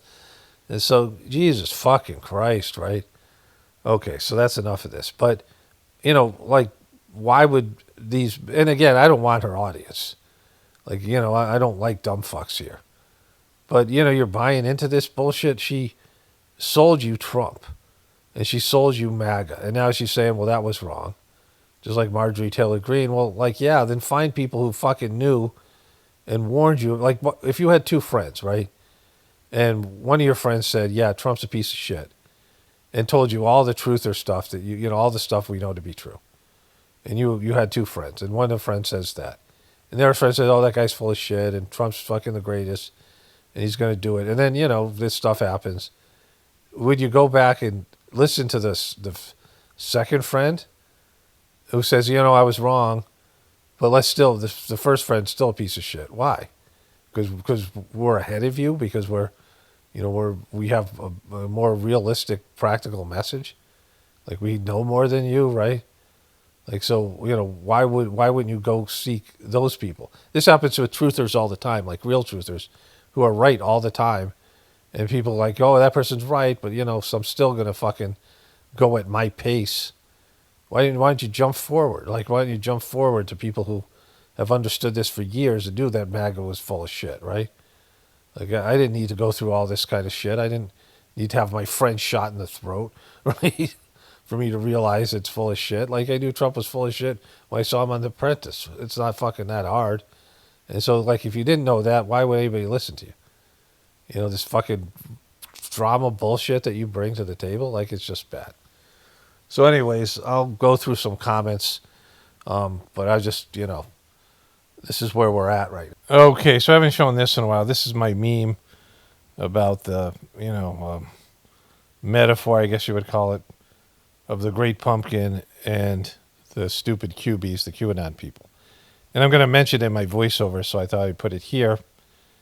And, it's funny and it's worth seeing every once in a while. Dear Great Pumpkin, I'm looking forward to your arrival on Halloween night. So first he takes a hit off the hopium pipe. Pumpkin patch, and you'll see the Great Pumpkin with your own eyes. And then he tries to get his bitch hooked on hopium. Sitting in a pumpkin patch with a blockhead. You owe me restitution! Then his bitch realizes she's in love with a hopium addict and she wants her Skittles. She's been cheated out of her Skittles. And now his sister, who sees that her hopium addict's brother is strung out on hopium, has to go and retrieve him from the pumpkin patch. I did a lot of stupid things in my life, too. Stupid? What do you mean, stupid? You sat in a pumpkin patch all night long waiting for a pumpkin man to rescue you.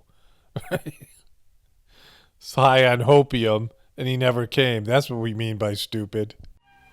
Just wait till next year, Charlie Brown. You'll see. Next year at this same time, I'll find a pumpkin patch that is real sincere. But after all the evidence has been presented that the Great Pumpkin, doesn't exist, is not going to save you, still in denial, lashing out, angry, waiting for the next hit off the hopium pipe. Okay, just ate lunch, did some work outside. Still like frickin', it's gone from summer to winter, like basically, in the last 3 weeks. I've said before that there's these people that came in who stole what was the truth community, who came in and hijacked the truth community. Not stole it, but hijacked it, right? The truth community began whenever YouTube was able to upload, you would be able to watch high-speed videos. Went from I remember watching YouTube videos on a dial-up modem in 2005, right? And so, after that, when high-speed internet was more prevalent, 2004, 5, 6, 7, whatever, people were getting more high-speed internet. And Google bought YouTube, and it took off as a, alternative media platform. And there was all these people who were making 9/11 videos and things like it. The truth community had long existed in, places like fucking AM radio and newsletters and stuff. I've talked about this in the past. But now individual people could post things that didn't have to filter through the FCC and the, news media and the singular, 5 network channels and the, then eventually the cable channels. Now it was just wide open. And it was like the Wild West. And then, people started to grift and come in. People from foreign countries saw a way to make a buck. They were just posting salacious bullshit and getting American dollars for it. This became a whole thing. The government set up these disinformation, the 3-letter agencies set up these different disinformation centers and, just compromised. And then all the dumb fucks started showing up and mostly disenfranchised right-wing people. And then the QAnon, all this stuff took over and all that stuff. And now we have what we have. So, in what I said before about how, I realized that it wasn't going to make a difference. People waking up or not, people did not have the leverage and the power to change anything. Also, you can't make up for $37 trillion in debt. In 2012 or 13 or whatever it was, I started looking into the debt more. It was around 9 or 10 trillion then, whatever it was. And I was like, how are we going to come up with that money? I saw how much money we were bringing in, the government was bringing in taxes. And it was, around a little bit less than 3 trillion. And I'm like, there's no way you're going to pay off that debt, right?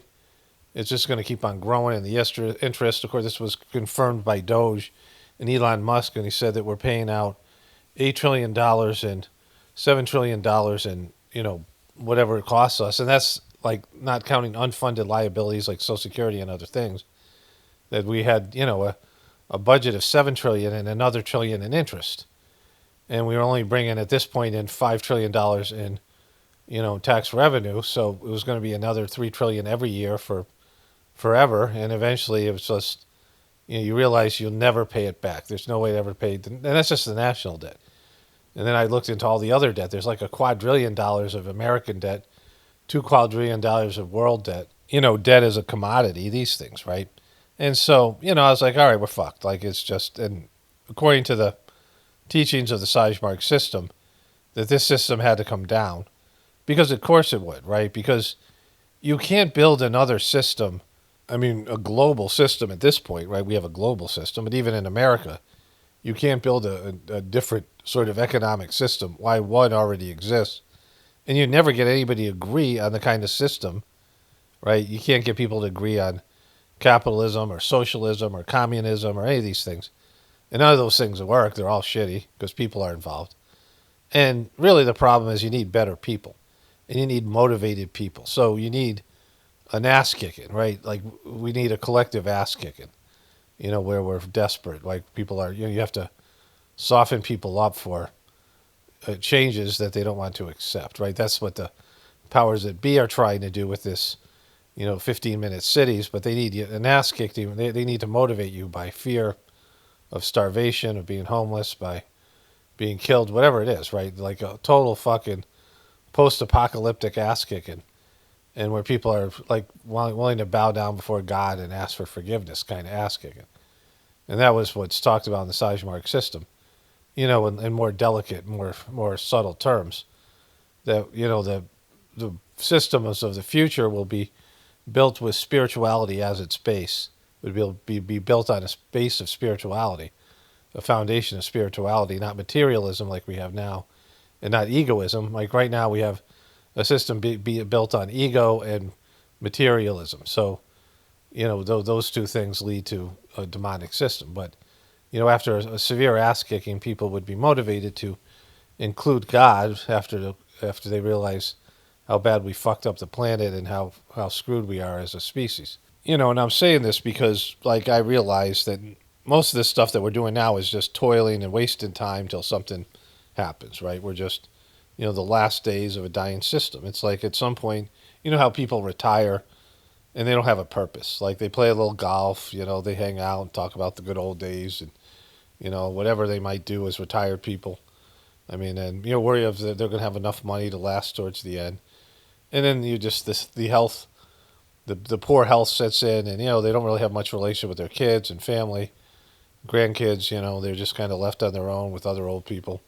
Maybe they end up in a home and they're just, waiting to die, right? Like they have no purpose at all. They have no influence in society. They're lost and scared with, bodies that are breaking down. And that's kind of what we're all doing now. Like there's nothing positive to gain. You're just, everyone's battling for scraps of a dying system. And so I just don't care. Like I don't get into it. I'm not all, going to be moralistic about what people do or not, because there's no points. Like right now, the system leaves it purposeless. If you're not connecting to the divinity within you, don't have a spiritual goal, there's no longer an American dream for these kids. Their future is they don't have the future we had, right? So, everybody who's grifting and trying to get, some merch money and donation money and trying to get clicks and views and all the shit that people do and all the ways that people are trying to grab whatever's left. I said whoever got elected between Biden and Trump would be responsible for the tag sale, the going out of business sale, and looting the rest of American resources, which we saw with Biden, and we see we see it even more with Trump. And as long as that continues, whatever's left of American wealth and people just grabbing what they can grab and all this stuff, right? And that's what happens when things go south. When there's a breakdown, everybody goes and loots the grocery store, and there's no rule of law, and people are just killing people, beating people up, stealing shit. There's just, chaos. And, we've entered into that phase, and I don't know how long it's going to last before real changes occur, but, that's where we're at, right? So, Trump is kind of played out, and the relationship between the Democrats and liberal media and Trump, it's just run its course. It was, jumped the shark like 4 years ago. Like, it's just been, hard to watch ever since. Trump's, fallen apart. His days are numbered, both physically and politically. In this thing I called the show, that storyline has been resolved. So there has something new that happened, and that was people are waking up to the parasitic relationship with Israel and the Charlie Kirk thing, which is a big event that happened in front of everybody. And, we're going to see how that plays out. And now it's just gotten goofy, right? In the beginning, Candace Owens had inside information from TPUSK. She was, supposedly friends with Charlie Kirk. And she was taking down that organization, which, now seems more and more like just a shell company for money laundering because they don't have any influence anymore. They're an influence company that doesn't have any influence. Erika Kirk and her fake bullshit acting, that was kind of, interesting for a while, and it's what it is. But she made promises that TPUSK was going to grow bigger than ever, and that failed miserably. And Candace Owens said that she was going to get Charlie Kirk's true killers. And now she's up in the air with fucking Egyptian planes and French Foreign Legion and, the Macrons and the DuPonts, all these things and all the haters that are out to get her and how she's the sole journalist out there trying to bring truth to her good friend Charlie Kirk, who was a real hero, and he was, he saved his soul by not taking the French Israeli Zionist money and all that shit. Although he had already taken a bunch of it, but he said no to seconds. Right? His soul was saved because he was okay. They took first, but when he didn't go back for seconds, then he somehow saved his soul. All this bullshit, right? And she said she was going to name names in her Twitter, post the other day, and now she's named names, but not providing any substantial evidence, just hearsay and tips and things like this that she's gotten, and nothing that she hasn't dropped any real evidence now in about a month or so. She had some exchanges with Charlie about he was going to do an audit, and then the other thing about him saying he's going to break ties with Israel. Those are that's already gone. That's a dead story already. And so now she's just annoying, right? Because she's entered into full out, everybody look at me, I'm the center of the story. And I'm the center of the conflict, and, everything's about me, and all these people are saying shit about me, and, like all that shit. And, that's just, you can do it, like, who gives a shit, but, you're not delivering on your promises. She's just sucking up resources, draining money from her, her fans who think that some way she's going to resolve this thing. Charlie was a piece of shit. He's a grifter like Trump. She was shackled up, and he was a lobbyist for the Zionist movement, and he was, one of the people that was, at least has some blood on his hands from the genocide that he was promoting in Israel, on Palestine, war crimes, and getting that piece of shit Trump reelected when we all see how that's played out. And so, you think at some point people realize what Candace Owens has been saying, she just said in her latest video, the one I covered today, where she said, I liked being young when we thought MAGA was going to save the world and, we could make America great again. Now, it's not true. And so what are you going to do then? Like, what the fuck are you going to do now? I'm talking about all the people who are watching her. And I know what the fuck they're going to do. They're just going to find some other distraction, some other way to find fucking hopium out there. Smoke the hopium pipe. And, that's just, what I'll do? I'll play that before here. I'll put the hopium meme out right before this audio for those who are listening in the Journey series. It'll be in this video, whatever today. It's going to go up on Wednesday, December 4th. Whatever the title of that video, I haven't thought of it yet. But anyways, looking for some hopium like the QBs. And, it's pathetic. At some point, you've got to realize, all right, the system's fucked. I got from now until it really starts to show up in terms of, panic and people freaking the fuck out and, real events happening, real poverty, real food shortages, real economic collapse, whatever the things that are going to transpire, you got between now and then to prepare yourself. And, like I always say, the best way is to connect to the divinity within you. All right, so I'm going to go back and read the comments and see what's up. And then, whatever. We'll move on from there. Okay, so I just saw there was a video from TPUSK. The Charlie Kirk Show addresses Candace Owens' slanderous lies about Charlie Kirk's assassination. And Blake Neff, the manly man Blake Neff, is the guy addressing the lies. Twink is, I think, a word that could be used to describe him. And so I'm not going to cover it today in this video, because this video is already 2.5 hours long, and I just received a wonderful comment, but I'll get to that one tomorrow, so that'll be good. Some person said, I'm not delusional enough to think that you give a shit about my opinion. But Candace Owens is telling is only telling the results of research that she has done. Before you go too far with insulting her, maybe it would be a good idea to wait and see if, just maybe, what she's saying is true. No, there's never going to be a time where you're going to see that what she's saying is true, because she's not doing research, right? She is saying that people are coming to her and saying these things. And then she says that she looks into it and she finds whatever she's found. And then she shows some, I mean, like in the case of Charlie Kirk's tweets that he had said to her, like she had info where he had said something in a tweet and everyone said, that's not true. And then she revealed the tweets and they were like, those tweets are fake. And then TPUS Gay said those things are correct, right? But these other things are things that people are saying to her and dropping her tips on the tip line. And they could be her own people just writing tips on the tip line and her pretending that somebody else sent them. I mean, anybody can do that, right?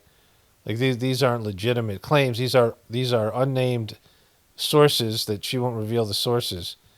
And we don't even know if any of that stuff's true. But even if it is, that doesn't mean some person says something on a tip line that it's true. That would be like if everything that was in my comment section I took as fact, right? So it's silly. She's not doing research. I mean, there's some research that she's doing. But all this stuff about France, I mean, this is from a Kaboom, Princess Candace, not Erika. Trump and Hegseth take responsibility. Just kidding. It's a kind of good title. But anyways, it's silly. So to say I'm not delusional enough to think that you give a shit about my opinion, well, then why are you leaving a comment, right? And so, like I said, this is stuff that would change the whole fundamental understanding about everything. If France was running America, like that would be something new even to truthers. I mean, France has influence on America just like any foreign country that has power that can buy politicians. And, France and England and Spain and, Germany and all these other countries, sure, they all have some influence just like Israel does. To whatever extent they want to exert it, Israel's dependent on America in a different way. But, it's not like Candace Owens is saying. I mean, she's clearly making herself the center of the story. And she really enjoys doing that and saying that there's all these haters out to get her and this whole fucking victim thing she's doing. In the beginning, she was presenting some information that could be verified. In the beginning of this thing, when she was taking TPUS Gay down, she was doing a good job. Gay down. When she was taking it down, it was totally different. Another person wrote a comment. I'm amazed at how many of these demonic shells have the middle initial J. Yeah, it's crazy. I don't understand. I just read that. I didn't see it yet.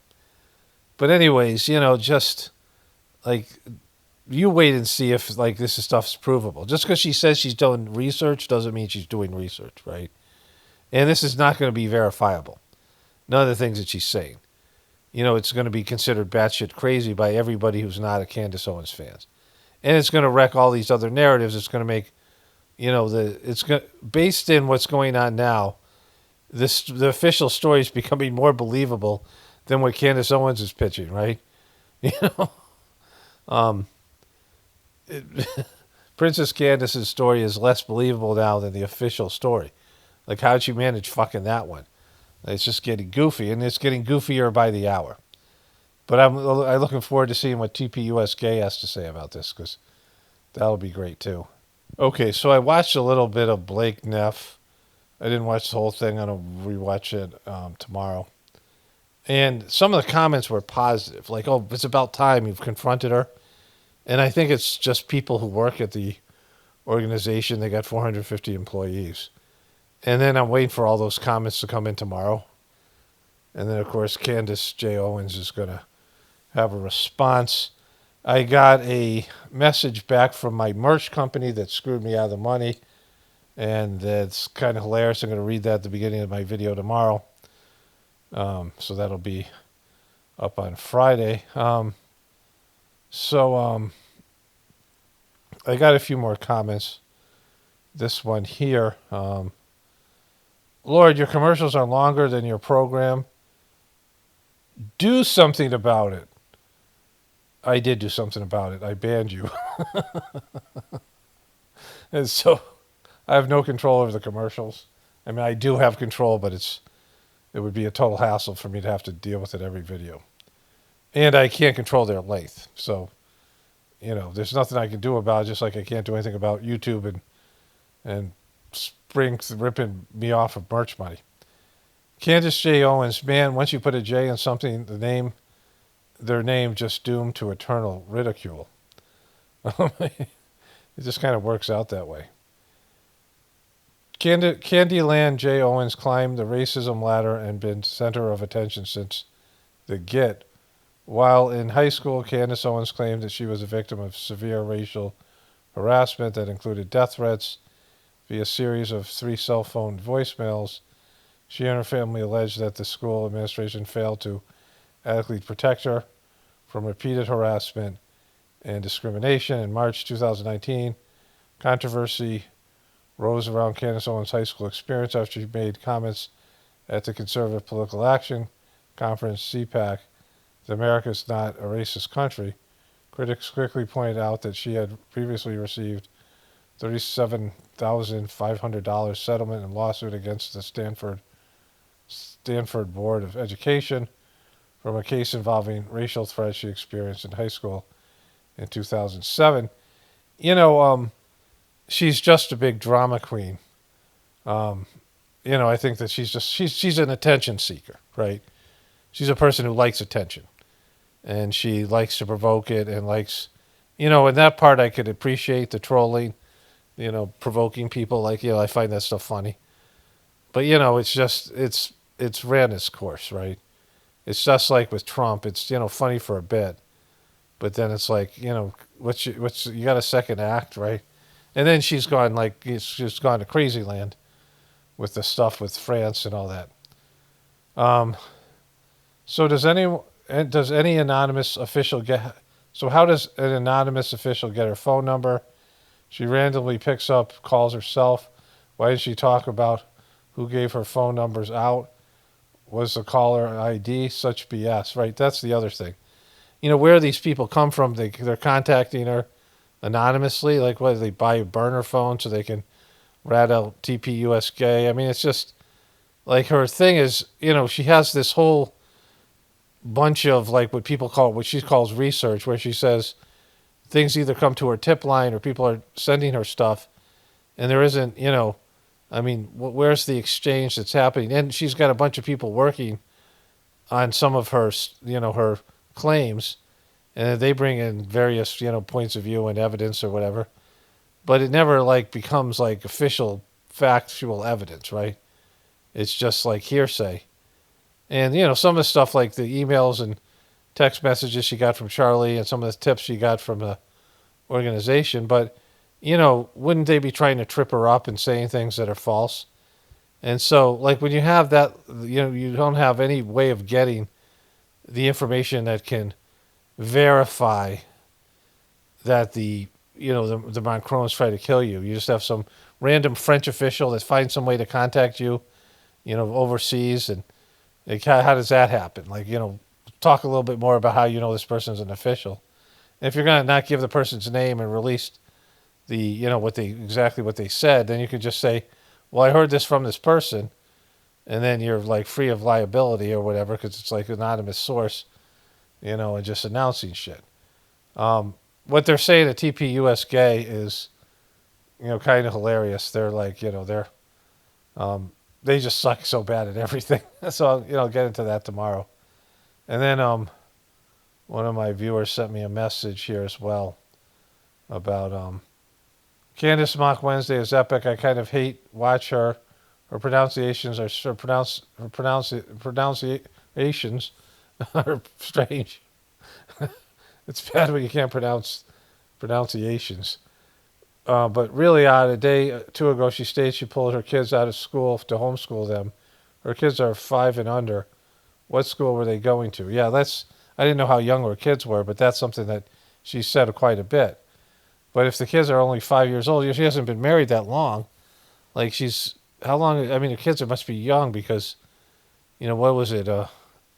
She got married 2018 or 19, and so, at the very least, the very oldest, they could be 5 years old. And so that's kindergarten. What about the other kids? So you had all your kids in school or what like daycare? Like what the fuck's that? But, there's a certain type of personalities that just feed off attention. And negative attention, there was a punishment, like a psychological term for it, seeking negative attention. It had to be better than that, but I think that's what it was. I worked in the treatment centers, and these kids who would act out to seek negative attention, right? Even if, provoked people, sometimes these kids would do gross shit. People like loathe themselves, and it's like almost like sadomasochism where they want people to run them down or they just want to troll other people and bring them down and make other people feel bad or whatever it is, in a very like flagrant way. And she's just one of those people that likes the negative attention. Like she likes the hate. She likes to be able to show videos of these things. And, I can appreciate some of the mocking of it and, people do suck. But, I mean, her stuff right now has gotten ridiculous. So much so that TPUS Gay had to address it. Anyways, I want to wrap this one up here. It's getting long. But I'll continue on tomorrow with I already got a bunch of shit to cover, right? And, it just keeps on getting like more degraded and stupid. It's just everything gets stupider by the day. Like it's just lowbrow, low vibrational shit. Anyways, you guys understand. Only spirituality will save this world. Its power mile definitely important for the apocalypse. And the ascension, I will have a blessed day and be grateful.